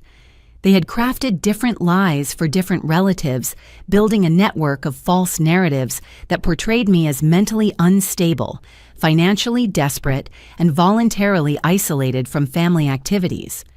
How many people did they contact with these lies? I asked. Agent Thompson consulted his laptop. 17 family members, 12 family friends, and at least 6 professional contacts, including your uncle's counseling colleagues and your parents' neighbors. 17 family members. They had systematically destroyed my reputation with nearly every relative I cared about, ensuring that any attempt I made to expose their crimes would be dismissed as evidence of mental illness. There's more, Agent Martinez said, pulling out another folder. These are social media communications where they discuss strategies for managing public perception of your absence. Carla's private messages to Derek revealed the sophistication of their manipulation campaign. We need to be consistent about Helen's personal issues story. If anyone asks directly about her absence, emphasize her choice to stay home rather than our decision to exclude her. Make it sound like we're being supportive of her need for space. What about the payment requests? Frame them as family financial obligations that she's avoiding due to her emotional problems. If she refuses to pay it, prove she's being selfish and unstable. And if she shows up in Hawaii unexpectedly, document everything. Record her behavior, get witnesses, make it look like harassment and stalking. We'll have evidence of her unhinged behavior to justify everything we've said about her mental state. They had planned for my arrival in Hawaii, preparing to use my justified anger as evidence of psychological problems that would discredit any accusations I made about their financial crimes. The recording equipment had captured their phone conversation from yesterday morning after discovering their frozen bank accounts. Helen has definitely filed some kind of legal action, Derek said, his voice tight with panic. The FBI wouldn't freeze our accounts unless they had serious evidence. How serious? Carla asked. Criminal charges serious, the kind that could mean federal prison time. For inheritance paperwork, for insurance fraud, forgery, and theft. If they can prove I forged her signature or filed fraudulent death certificates, we're looking at decades in federal prison. What about the mental health narrative? Can we claim she's making delusional accusations? Not with forensic evidence. Handwriting analysis, document examination, financial records. They have proof, Carla. Real proof that we can't explain away with stories about her emotional problems. The fear in their voices was satisfying in a way that surprised me. For months they had felt secure in their manipulation and theft, confident that I was too emotional and trusting to fight back effectively. Agent Martinez played the final recording, a conversation between my parents from this morning. How did Helen figure out about the insurance money? Dad asked. She hired investigators, Mom replied. Professional people who knew what to look for. Can we return the money and avoid prosecution? It's too late for that. The FBI agent said they're treating this as organized crime because of Derek's professional involvement and the multiple fraud counts. Organized crime. Racketeering charges, Thomas. They're saying we operated a criminal enterprise to systematically steal from family members. We were just trying to consolidate family assets efficiently. We were stealing from our daughter and lying to cover it up. The insurance money alone is a federal felony with mandatory prison time. The conversation continued with increasing desperation as they realized the magnitude of their legal situation. Mom crying about losing her house to pay legal fees and restitution. Dad talking about the shame of being arrested in Hawaii in front of other tourists.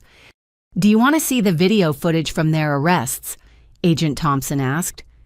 I nodded, knowing I needed to witness the moment their crimes finally caught up with them.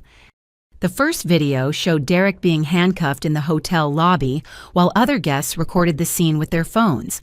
His protests about the arrests being a misunderstanding were clearly audible, along with his demands to speak with lawyers who could clear up this confusion. Carla's arrest was more dramatic. She had apparently barricaded herself in their hotel room and required additional officers to convince her to surrender. The footage showed her being led through the hotel hallway in handcuffs while screaming about false accusations and family betrayal. She kept insisting that you were mentally ill and making up lies about inheritance theft, Agent Thompson noted.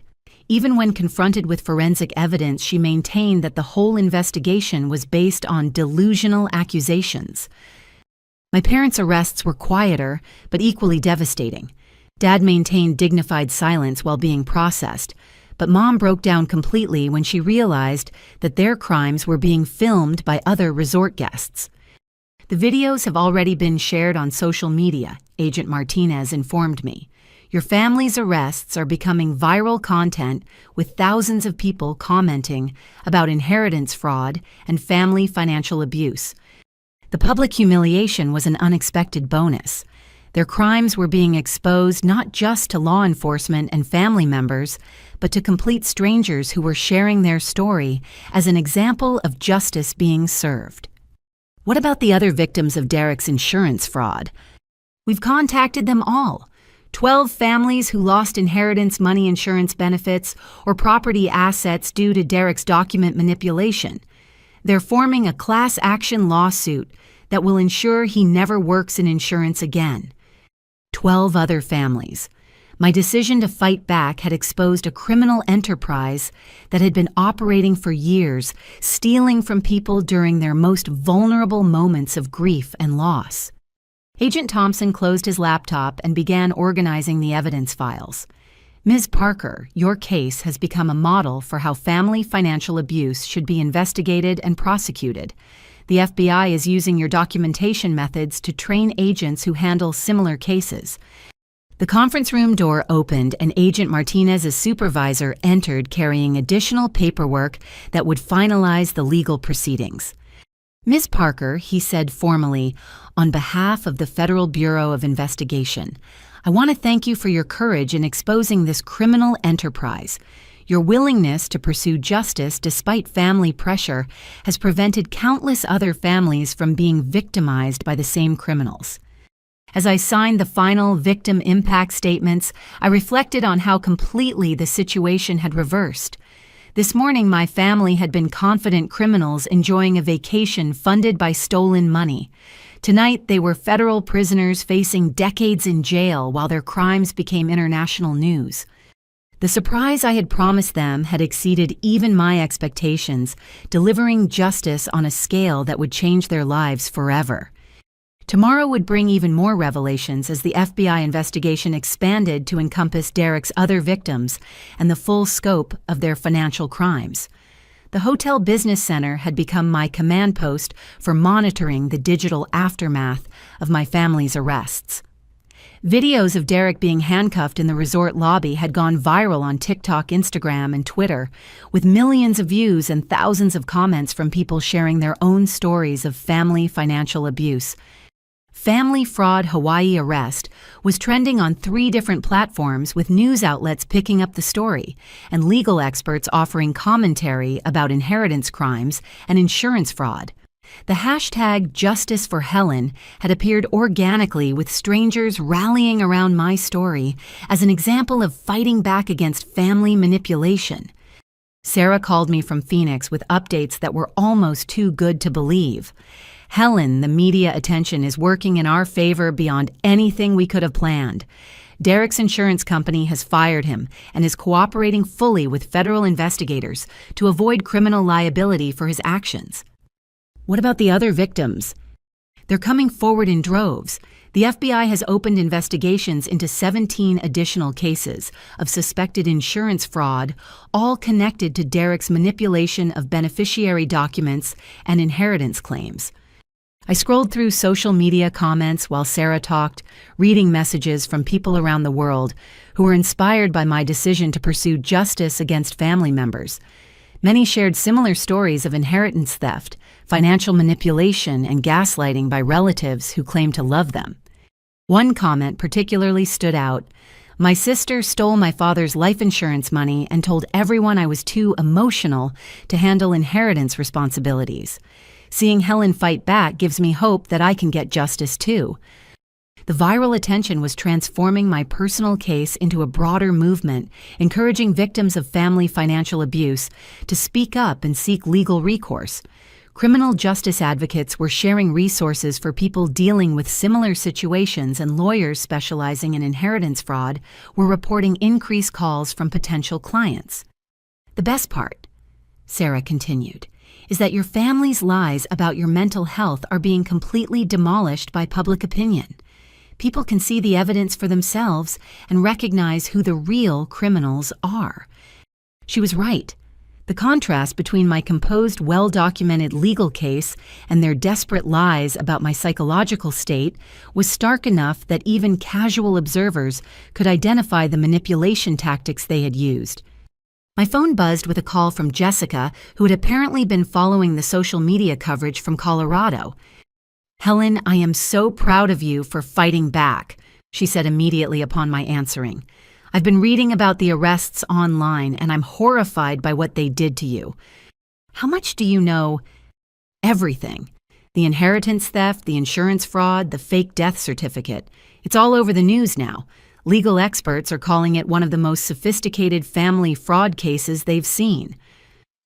Jessica's voice carried a mixture of admiration and anger that felt validating after months of questioning my own perceptions of events. "There's something else," she continued. "I've been calling other family members to make sure they know the truth. Aunt Linda is devastated that she believed their lies about your mental health. Uncle Robert wants to formally apologize for not recognizing the signs of their manipulation. The family support network that my parents and Carla had poisoned with lies was beginning to rebuild itself around the truth. Relatives who had been convinced I was unstable were now realizing they had been manipulated into enabling financial crimes against me. What about Aunt Linda?" "She's furious. She said she loaned Carla $5,000 last year because Carla claimed you were demanding unreasonable financial support from family members. Now she realizes that Carla was stealing from you while asking other relatives for money. Another layer of their financial manipulation was being exposed. They had not only stolen my inheritance, but had used lies about me to extract additional money from extended family members who thought they were helping with my supposed financial irresponsibility. My laptop chimed with a notification that TMZ had posted an article about the Hawaii arrests. The headline read, "Family Vacation Turns into Federal Crime Scene. Sister's Inheritance Fraud Exposed in Paradise." The article included photos from the resort, quotes from other guests who had witnessed the confrontations, and legal analysis of the criminal charges being filed. Most importantly, it included excerpts from the FBI evidence showing the scope of Derek's insurance fraud enterprise. Twitter notifications were coming in constantly as legal commentators and crime journalists shared the story.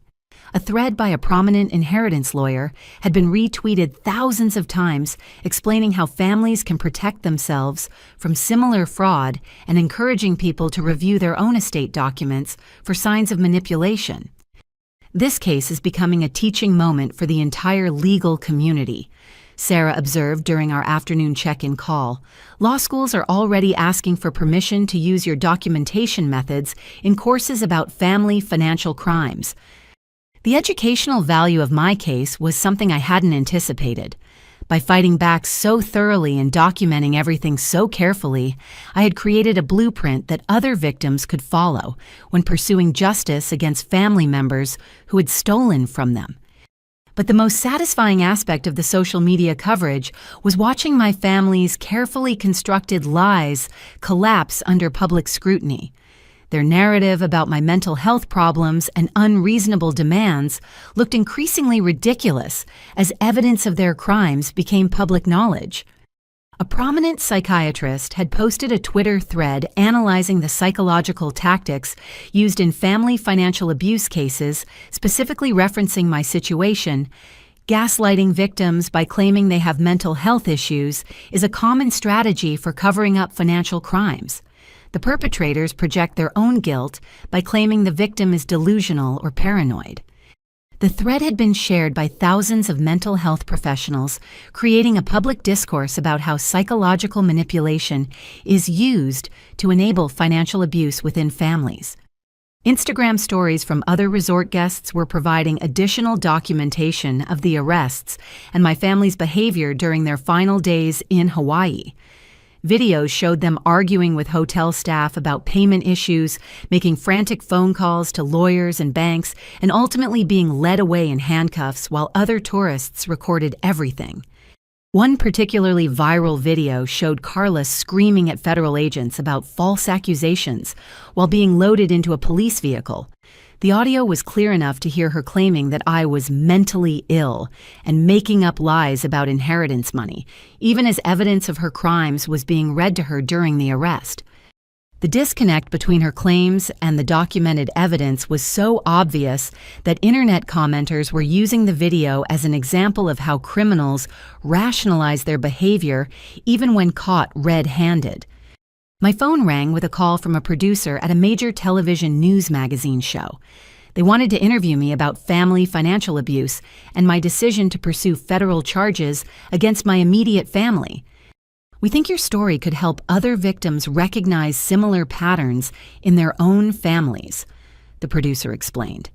The sophisticated nature of the manipulation and the legal resolution could provide valuable guidance for people dealing with inheritance theft. The interview would be broadcast nationally, reaching millions of people who might not otherwise learn about family financial abuse or know that legal recourse is available for inheritance fraud.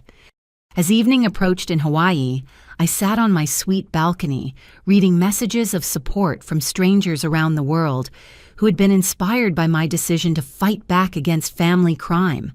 The sunset painted the ocean in shades of gold and purple that seemed more beautiful knowing that justice had been served. Tomorrow would bring additional revelations as the FBI investigation expanded and more victims of Derek's insurance fraud came forward. But tonight, I was content knowing that their years of lies and manipulation had been exposed to the world and that other families would be protected from similar crimes because of the attention my case had generated. The surprise I had promised them had become a global conversation about justice, family loyalty, and the courage required to hold loved ones accountable for criminal behavior. The resort owner's private office overlooked the entire property, from the infinity pools where my family had been arrested to the private beaches where federal agents had conducted their investigation. Marcus Yamamoto was a distinguished man in his 70s with the kind of gentle wisdom that comes from decades of hospitality experience and genuine care for his guests. "Your grandmother was a remarkable woman," he said, settling into a leather chair beside floor-to-ceiling windows that showcased the Pacific Ocean. "She brought you here several times when you were a little girl. You probably don't remember those visits." I stared at him in confusion. "I've never been to Hawaii before this week." "Oh, but you have..." Marcus smiled, pulling out a photo album from his desk drawer. "Your grandmother was one of our most valued guests for nearly 20 years. She always said this resort was her sanctuary, the place where she felt most at peace." He opened the album to reveal photos that took my breath away. There was grandmother, at least 15 years younger, standing beside a swimming pool with a little girl who looked exactly like me at age 7 or 8. More photos showed us building sandcastles, sharing ice cream, and watching sunset from the same balcony where I was currently staying. "The presidential suite was her favorite accommodation," Marcus continued. "She always said it would be yours someday when you were old enough to appreciate the beauty and serenity of this place." The memories came flooding back in fragments that had been buried by time and grief. Summer trips that I had been told were visits to distant relatives, airplane flights that seemed magical and exotic, a beautiful woman with silver hair who taught me to snorkel and told me stories about ocean spirits and family traditions. "She made specific arrangements for your future visits," Marcus said, pulling out a legal document from his desk. "This resort was her second home, and she wanted to ensure you would always have a place here." The document was dated 3 months before grandmother's death. It established a trust fund specifically for my use at the resort, prepaid accommodations and activities that would last for decades. The presidential suite, spa treatments, dining credits, and access to private areas of the property, all arranged to ensure I could continue the family tradition of finding peace in this Hawaiian paradise. The trust fund was valued at $250,000, Marcus explained. "Your grandmother worked with our legal team to create an arrangement that would be completely separate from her estate, protected from any family disputes or inheritance complications." $250,000, another $250,000 that my family had somehow hidden from me, probably by intercepting legal communications and forging documents to redirect the trust benefits. "Did anyone else in my family know about this arrangement?" "Your sister and brother-in-law visited last year shortly after your grandmother's death. They claimed to represent your interests and attempted to liquidate the trust fund for cash distribution." My stomach clenched. Were they successful? Fortunately, no. The trust documents were very specific about requiring your personal appearance and signature for any changes. When they couldn't provide adequate identification and authorization, our legal team declined their requests. Marcus opened another folder containing correspondence between the resort and my family. Letters from Carla claiming I had assigned power of attorney to her for all trust matters. Emails from Derek demanding immediate cash liquidation of the resort credits. Legal threats about unreasonable trust restrictions that prevented family members from accessing assets on my behalf. "They were very persistent," Marcus noted diplomatically, "and increasingly aggressive when we maintained that only you could make decisions about your grandmother's gift." "What did they tell you about me?" "That you were having emotional difficulties and couldn't handle the stress of travel or trust management. They suggested that liquidating the fund would be in your best interest, providing cash for therapy and medical treatment." Even in death, grandmother had protected me from their manipulation by creating legal structures they couldn't circumvent. The resort trust was designed specifically to prevent other family members from stealing or redirecting benefits that were meant exclusively for me. "There's something else," Marcus said, his expression growing more serious. "Your sister and brother-in-law made some troubling statements during their visit. They seemed to believe that your grandmother's gifts to you were excessive and unfair to other family members." He pulled out a folder marked Guest Relations Incident Report and handed me several typed pages documenting their behavior during that visit. According to the report, Carla had become increasingly agitated and verbally abusive when told that the trust fund couldn't be liquidated without my presence. She had accused resort staff of enabling Helen's selfish hoarding of family assets and claimed that I was manipulating a senile old woman to steal money from deserving relatives.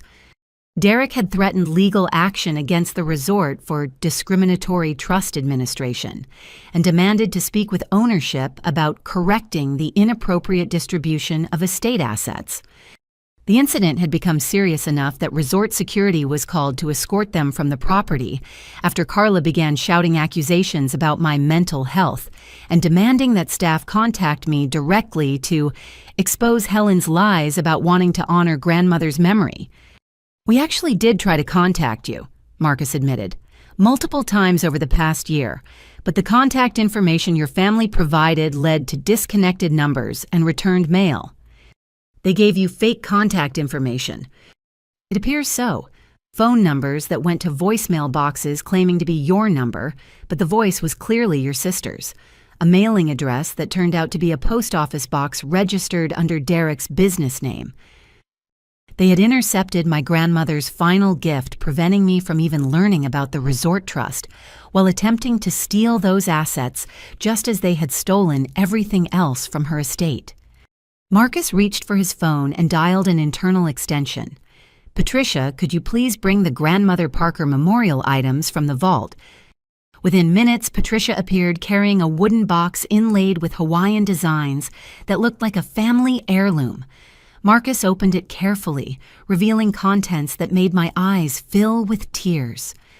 Letters addressed to me in grandmother's handwriting, sealed and dated for specific birthdays and milestones. A piece of jewelry that had belonged to her mother wrapped in tissue paper, with a note explaining its history and significance. Photos of our Hawaiian visits together, along with her written memories of the adventures we had shared. "She wanted you to have these when you returned to the resort," Marcus explained. "She was very specific that they should only be given to you personally, never to family members claiming to represent your interests." The top letter was marked, "For Helen's next visit to paradise," in grandmother's careful script.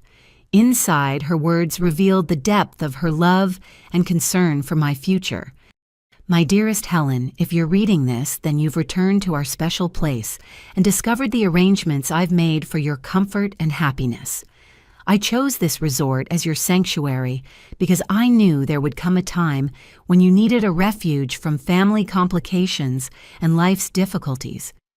I've seen how your sister and parents sometimes overlook your needs and contributions. I've watched them take your generosity for granted and exclude you from decisions that affect your future. That's why I created this trust fund separately from my estate, where it can't be touched or redirected by anyone who doesn't have your best interests at heart. This place was where I found peace during my own family troubles, and I want it to be your retreat whenever the world becomes too heavy to bear alone. The money I've set aside will ensure that you can always return here, always have a beautiful place to think clearly and remember how much you are loved. I suspect that other family members may try to convince you that these arrangements are excessive or unfair. Don't listen to them. You deserve beauty and peace and sanctuary, and I have the right to provide those gifts to the granddaughter who brought me such joy during our adventures together. Love always, grandmother. The letter was dated 1 week before her death, written by a woman who understood exactly what kind of family dynamics I would face after her passing. She had anticipated their attempts to steal from me and had taken legal steps to protect at least some portion of her love from their greed. Marcus closed the memorial box and handed me an additional document. This is your current trust statement. The account has continued earning interest and dividends over the past year, bringing the total value to approximately $280,000. All for resort expenses. Accommodations, dining activities, spa services, and anything else that enhances your experience here. Your grandmother wanted to ensure that financial concerns would never prevent you from enjoying this place she loved so much. As if the day couldn't become more emotionally overwhelming, Patricia returned with another item, a folder containing booking confirmations for a vacation package that had been purchased but never used. Your grandmother booked this for your family 1 year ago, Marcus explained. A week-long stay for 5 people with premium accommodations and all activities included. She wanted to surprise everyone with a final family vacation that would create lasting memories.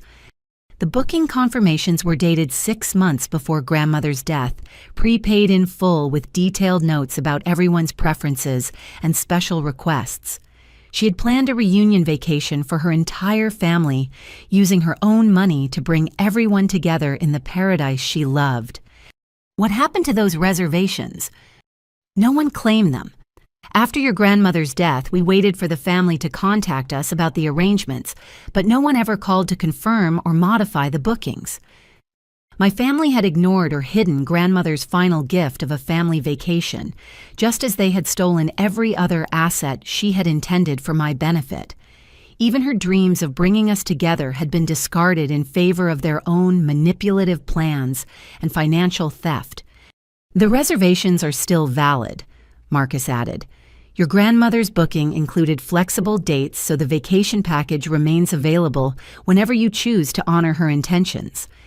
I looked around the office that had become a museum of my family's betrayal and my grandmother's love, surrounded by evidence of arrangements made to protect me and gifts meant to bring us together. The contrast between her generous spirit and their calculated cruelty was almost too much to process. The phone rang, interrupting our conversation with news that would add another layer to an already incredible day. Mr. Yamamoto. Patricia said from the doorway, "The FBI agents are requesting another meeting with Miss Parker. They say they have additional evidence that involves the Resort Trust Fund." Marcus and I exchanged glances. Apparently, my family's attempts to steal from grandmother's resort arrangements had also been documented by federal investigators. The surprise I had promised them was continuing to expand, revealing additional crimes and victims with each new piece of evidence that surfaced. The FBI conference room felt different this time, charged with the electricity of a major case reaching its climax. Agent Martinez had been joined by 3 additional federal agents, a prosecutor from the district attorney's office, and a specialist from the Financial Crimes Enforcement Network, who had flown in from Washington specifically to discuss my family's case. Ms. Parker. The prosecutor began, "Your case has become significantly more complex than a simple inheritance dispute. We're now investigating your family for operating a criminal enterprise that spans multiple jurisdictions and involves numerous victims." Agent Martinez spread out financial documents that looked like a forensic accountant's nightmare. Bank statements, wire transfer records, property deeds, and insurance policies connected by red lines that showed the flow of stolen money through various accounts and investments. "The Resort Trust Fund was just the beginning," she explained. "Derek has been using his insurance industry access to identify wealthy families dealing with death and estate planning, then manipulating their documentation to redirect assets to himself and your sister." The scope of their crimes was staggering. What I had experienced was not an isolated family dispute, but part of a systematic criminal enterprise that had been targeting grieving families for years. "How many victims are we talking about?" 43 families across 6 states. The financial crimes specialist answered. "Total losses estimated at over $2.3 million in redirected inheritances, stolen insurance benefits, and fraudulent estate modifications." $2.3 million. Derek had been operating a criminal empire that made my family's theft look small by comparison, though my case had provided the evidence needed to expose the entire operation. Your decision to fight back triggered an investigation that has already recovered assets for dozens of other families. The prosecutor continued. Several victims have contacted us to express gratitude for your courage in pursuing legal action. Agent Thompson opened his laptop and showed me emails from other victims whose inheritances had been stolen by Derek's document manipulation schemes. Stories similar to mine grieving family members who discovered that inheritance assets had been redirected through forged signatures and fraudulent beneficiary changes.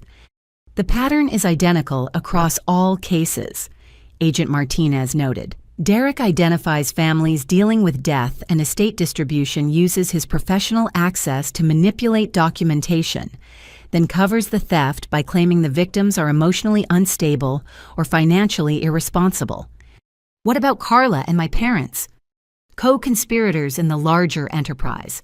Carla served as the primary recipient for redirected assets, while your parents provided legitimacy and family connections that made the fraud more believable. The prosecutor pulled out a thick legal document that looked like a novel. These are the formal charges being filed against all 4 family members: racketeering conspiracy to commit fraud, elder abuse insurance fraud forgery, and organized crime enterprise. Reading through the charges was like reviewing a catalog of every possible financial crime. Each count carried potential sentences ranging from 5 to 25 years in federal prison, with mandatory minimum sentencing that meant my family would be incarcerated for decades regardless of plea bargaining. The elder abuse charges are particularly serious, the prosecutor explained. They targeted elderly individuals during periods of grief and medical vulnerability, using emotional manipulation to gain access to estate documents and financial accounts. Agent Martinez showed me photos from other crime scenes: luxury cars purchased with stolen inheritance money, expensive homes financed through redirected insurance benefits, and vacation properties bought with assets taken from grieving families. Your Hawaii confrontation was broadcast live on social media, just as we were preparing to raid their other properties, she noted. The timing was perfect for our evidence collection. What other properties? 3 rental properties purchased with stolen money, 2 luxury vehicles financed through fraudulent insurance claims, and investment accounts containing redirected assets from multiple victims. The financial crime specialist opened a briefcase containing additional evidence that showed the sophisticated nature of their criminal enterprise. Professional-grade forgery equipment found in Derek's home office software programs designed to replicate official government seals and signatures and training materials about exploiting grief reactions for financial gain. Derek had been studying psychological techniques for manipulating bereaved family members, she explained. Books about emotional vulnerability, courses about insurance fraud, detection avoidance, and step-by-step guides for creating convincing forged documents. The calculation behind their crimes was more disturbing than the financial theft itself. They had deliberately educated themselves about exploiting human grief and trauma for profit, turning other people's worst moments into opportunities for personal enrichment. My phone buzzed with a call from Sarah, who was apparently coordinating with federal agents from her Phoenix office. "Helen," she said when I answered on speakerphone, "the asset seizure is more extensive than we originally planned. The FBI is confiscating everything your family purchased with stolen money over the past 3 years." "Everything?" "Carla's house, Derek's business, your parents' retirement accounts, luxury items, vehicles, and investment properties. The total value of seized assets is approaching $800,000. $800,000 worth of property and investments purchased with money stolen from me and other victims. The lifestyle they had been enjoying was built entirely on criminal proceeds, making their comfort and success a direct result of other people's suffering. What happens to those assets? Full restitution to all victims, starting with you, since your case provided the evidence that broke open the entire investigation," the prosecutor answered. "You'll receive complete recovery of your stolen inheritance, plus additional compensation for emotional distress and legal expenses." Agent Thompson pulled up a spreadsheet showing the distribution calculations. Between my original inheritance, the resort trust fund accumulated interest and penalties, and compensation for damages, my total restitution would exceed $400,000. $400,000. Your case involved the longest duration of theft and the most sophisticated emotional manipulation, the financial crimes specialist explained. The psychological abuse and reputation damage warrant additional compensation beyond simple asset recovery. The amount was more money than I had ever imagined having, representing not just recovery of what was stolen, but acknowledgement of the emotional trauma they had inflicted through years of manipulation and lies. "There's one more thing," Agent Martinez said, pulling out a final document that looked different from the others. "Your family's defense attorney has requested a plea conference to discuss potential cooperation with ongoing investigations. They want to make a deal. They're facing mandatory minimum sentences of 15 to 20 years in federal prison. Their attorney is suggesting they might provide information about other criminal associates in exchange for reduced sentencing." The irony was perfect. After years of manipulating and betraying family relationships for financial gain, they were now preparing to betray criminal associates to reduce their own punishment. What kind of information? Names of other insurance agents involved in similar fraud schemes, techniques used to identify vulnerable targets, and financial networks used to launder stolen inheritance money, the prosecutor explained. "Your family was apparently part of a larger criminal organization that specializes in exploiting grief for profit." The investigation that started with my Hawaii vacation exclusion had uncovered an entire criminal network that preyed on families dealing with death and inheritance issues. My decision to fight back had exposed crimes that affected hundreds of people across multiple states. "Do you want to hear their plea offer?" Agent Martinez asked. I considered the question carefully. Part of me wanted to know whether they showed any genuine remorse or recognition of the harm they had caused, but another part of me suspected that their plea negotiations would involve the same manipulation and self-serving lies they had used throughout our relationship. Will their cooperation significantly help other victims? Potentially. The information they provide could lead to recovery of assets for families who have been searching for stolen inheritance money for years. Then I want to hear what they have to say. The prosecutor made a phone call to arrange the plea conference, which would allow me to hear directly from my family about their crimes and their willingness to help investigators recover assets for other victims. Tomorrow would bring the final confrontation, this time in a federal courthouse rather than a Hawaiian resort. The surprise I had promised them was reaching its culmination with justice being delivered on a scale that would change dozens of lives and expose a criminal enterprise that had been operating in shadows for years. But first, I would return to my presidential suite overlooking the Pacific Ocean, where I would spend one final evening in the paradise my grandmother had chosen as my sanctuary, knowing that her love and protection had ultimately triumphed over their greed and manipulation.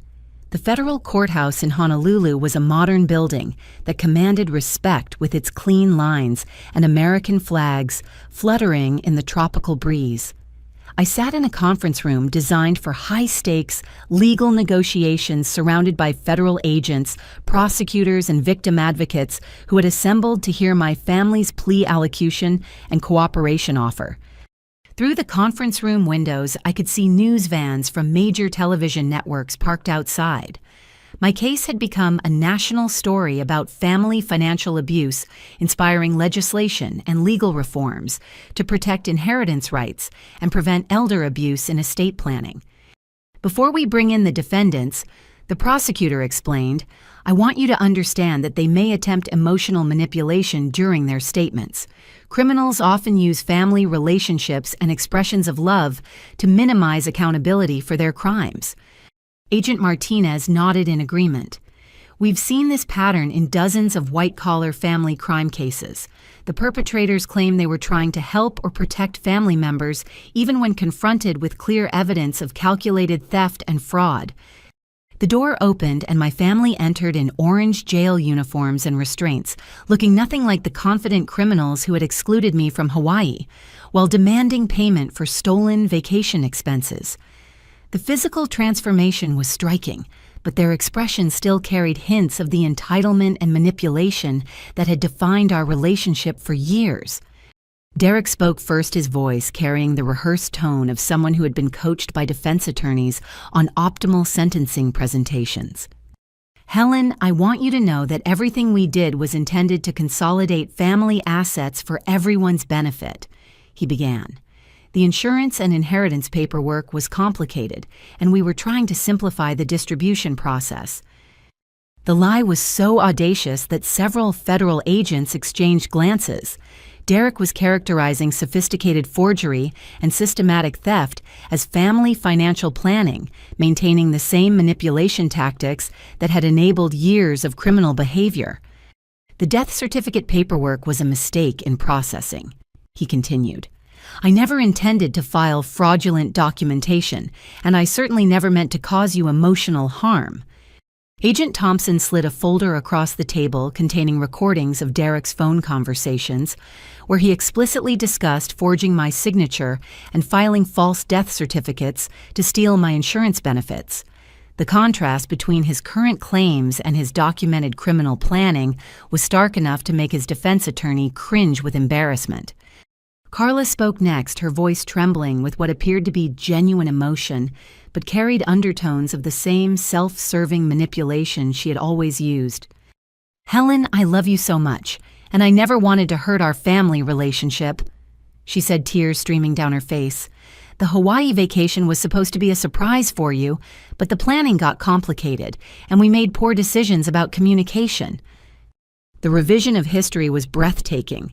She was now claiming that my exclusion from Hawaii had been intended as a surprise rather than a deliberate betrayal, transforming their months of lies into a misunderstanding about surprise party planning. "The payment requests were supposed to be a joke," Carla continued.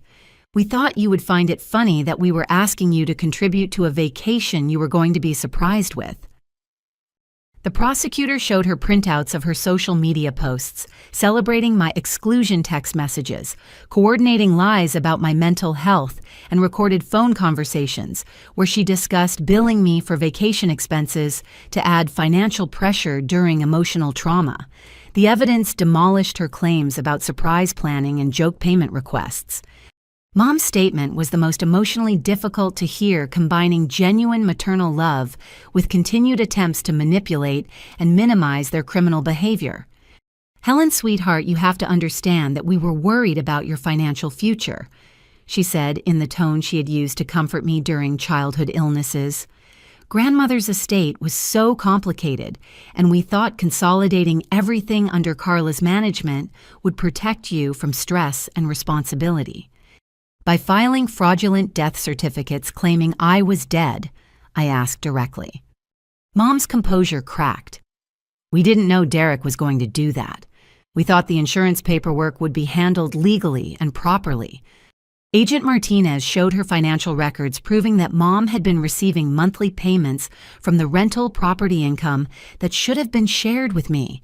Bank deposits that continued for over a year, totaling more than $15,000 in stolen rental income that had funded her lifestyle improvements. "You knew the money was supposed to be shared equally," I said quietly. "You knew I was being excluded from inheritance assets while being billed for family expenses.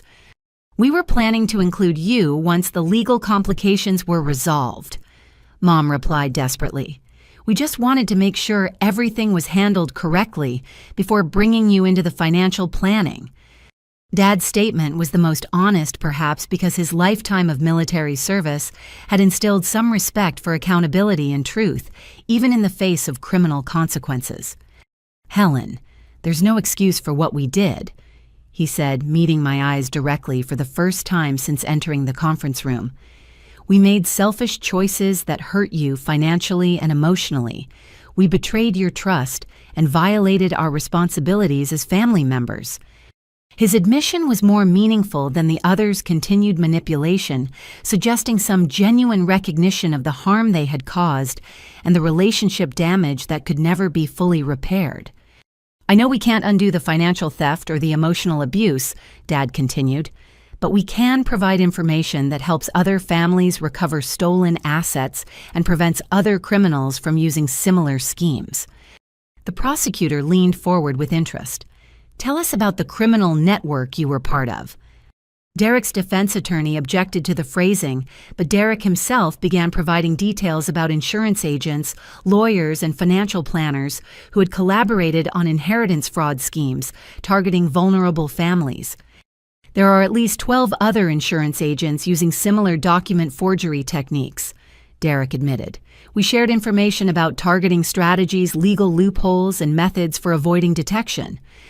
The confession revealed a criminal conspiracy that extended far beyond my family's individual crimes.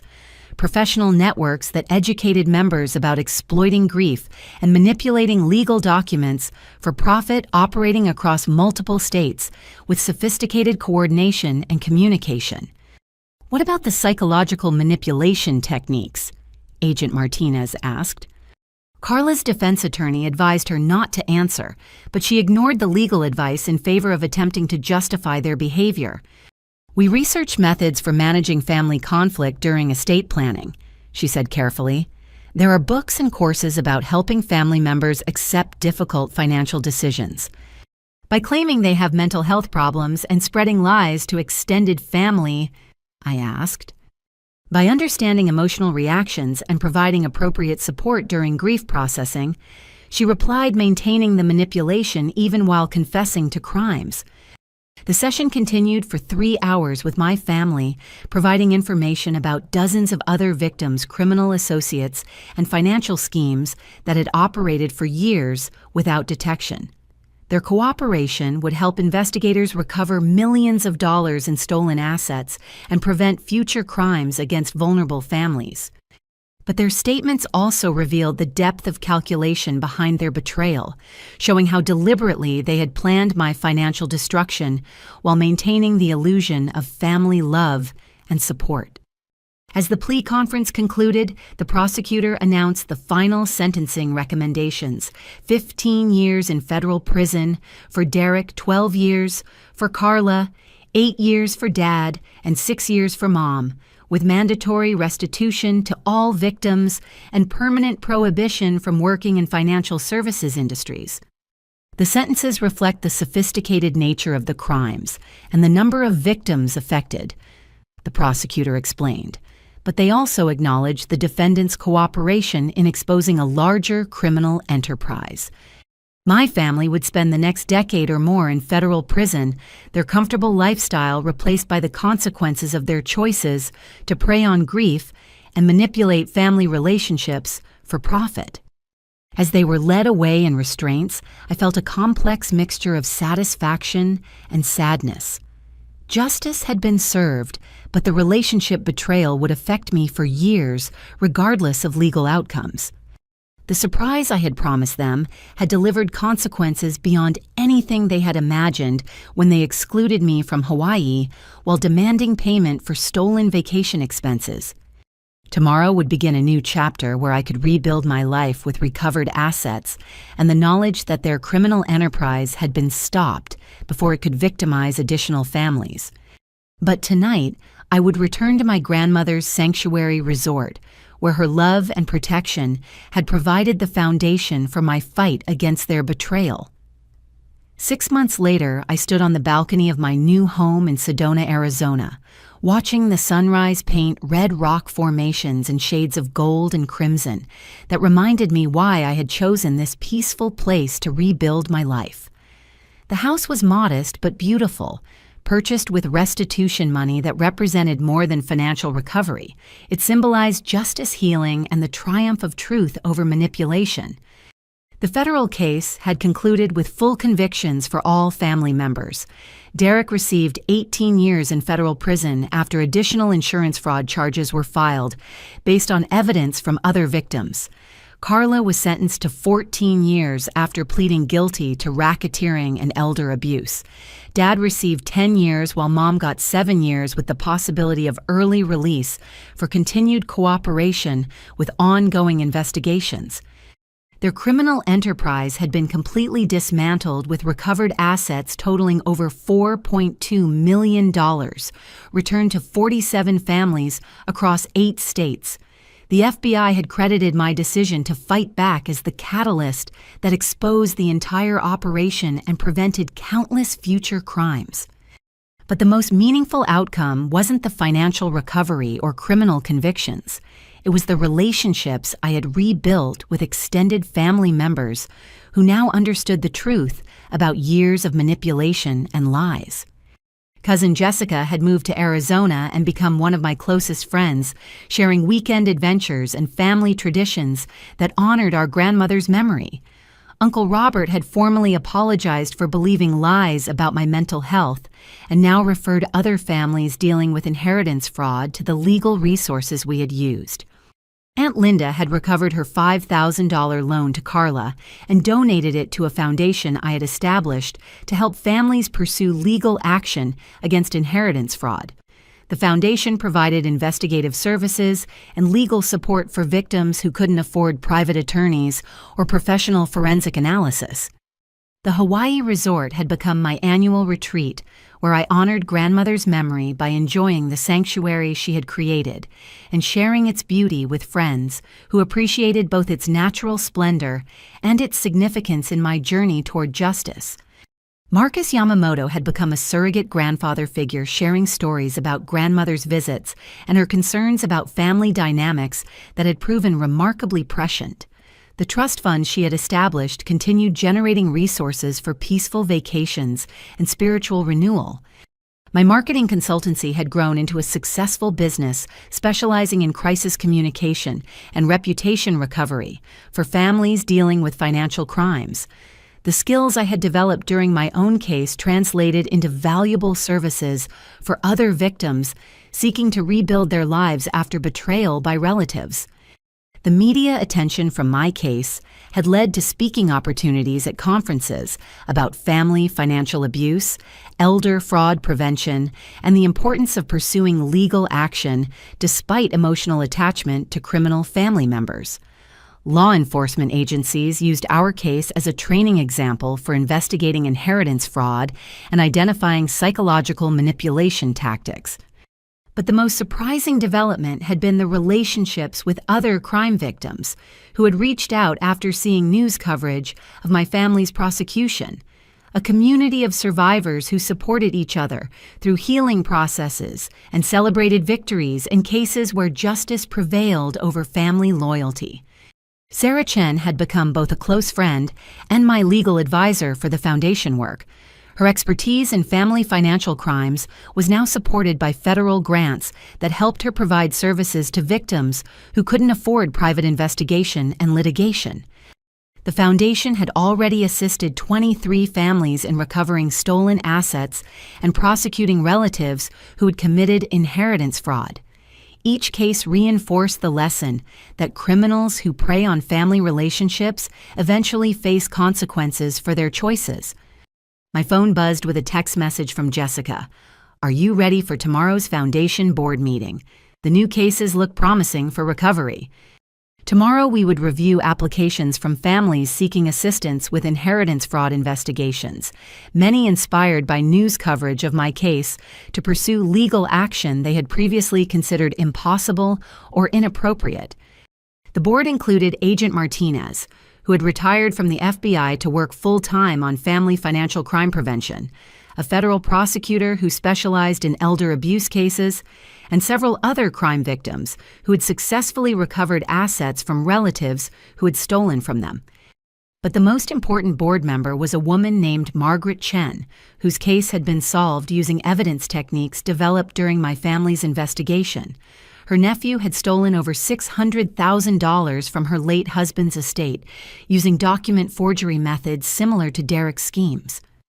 The foundation gave me hope that justice was possible. Margaret had told our first board meeting, Before reading Helen's story, I thought family loyalty meant accepting financial abuse and staying silent about criminal behavior. Her words captured the central lesson of my experience. True family loyalty doesn't require protecting relatives from consequences of their crimes or enabling continued victimization of other family members. The evening news was broadcasting an update about another inheritance fraud case that had been solved using investigative methods pioneered during my family's prosecution. A family in Ohio had recovered over $300,000, stolen by relatives who had manipulated estate documents while claiming to protect a deceased parent's legacy. This case represents the 15th major inheritance fraud prosecution, inspired by the Parker family investigation. The reporter noted, legal experts credit Helen Parker's decision to pursue federal charges as a turning point in how law enforcement approaches family financial crimes. The ripple effects continued expanding as other victims found courage to speak up and seek legal recourse for betrayal by relatives who had violated trust for profit. Each new case reinforced the message that family relationships don't excuse criminal behavior or eliminate accountability for financial abuse. As sunset approached over the red rocks of Sedona, I reflected on the journey from that devastating morning when I was excluded from Hawaii to this evening when I was surrounded by chosen family who honored truth and supported justice. The life lesson had emerged slowly but clearly through months of legal battles and emotional healing. Families who truly love you don't steal your inheritance and exclude you from vacations while demanding payment for their betrayal. People who genuinely care about your well-being don't spread lies about your mental health to justify financial crimes. Real family members celebrate your success rather than undermining it, include you in planning rather than excluding you from participation, and support your happiness rather than manipulating your emotions for personal gain.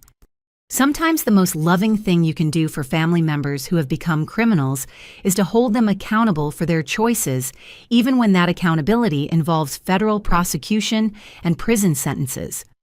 And sometimes the best family isn't the one you're born into, but the one you choose based on shared values of honesty, loyalty, and genuine care for each other's welfare. The surprise I had promised them that day in Hawaii had delivered justice on a scale that changed dozens of lives and prevented countless future crimes. But the greatest surprise had been discovering that I was stronger, braver, and more deserving of love than I had ever allowed myself to believe. The foundation work would continue expanding, helping other families recover from financial betrayal and pursue justice, despite family pressure to remain silent. The legal reforms inspired by our case would protect future victims from similar manipulation and abuse. But tonight I was simply grateful to be surrounded by people who celebrated truth rather than enabling lies, who supported justice rather than protecting criminals, and who understood that holding family members accountable for criminal behavior is an act of love rather than betrayal. Have you ever experienced financial manipulation by family members who claim to love you while stealing your assets? Have you discovered that relatives were spreading lies about your mental health to justify their criminal behavior? Share your stories in the comments below, and remember that seeking justice isn't betraying family. It's protecting yourself and other potential victims from people who have chosen crime over love. If you found strength in this story, please like and subscribe for more content about overcoming family betrayal and finding healing after financial abuse. Share this video with others who might need encouragement to pursue legal action against relatives who have stolen from them. Thank you for joining me on this journey toward justice and healing.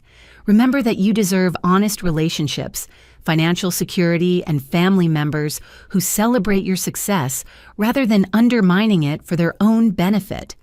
Sometimes fighting back against the people who hurt us is the most loving thing we can do for ourselves and for other potential victims who need protection from the same criminals. Stay strong, seek truth, and never let anyone convince you that family loyalty requires accepting abuse or protecting people from the consequences of their choices to harm you.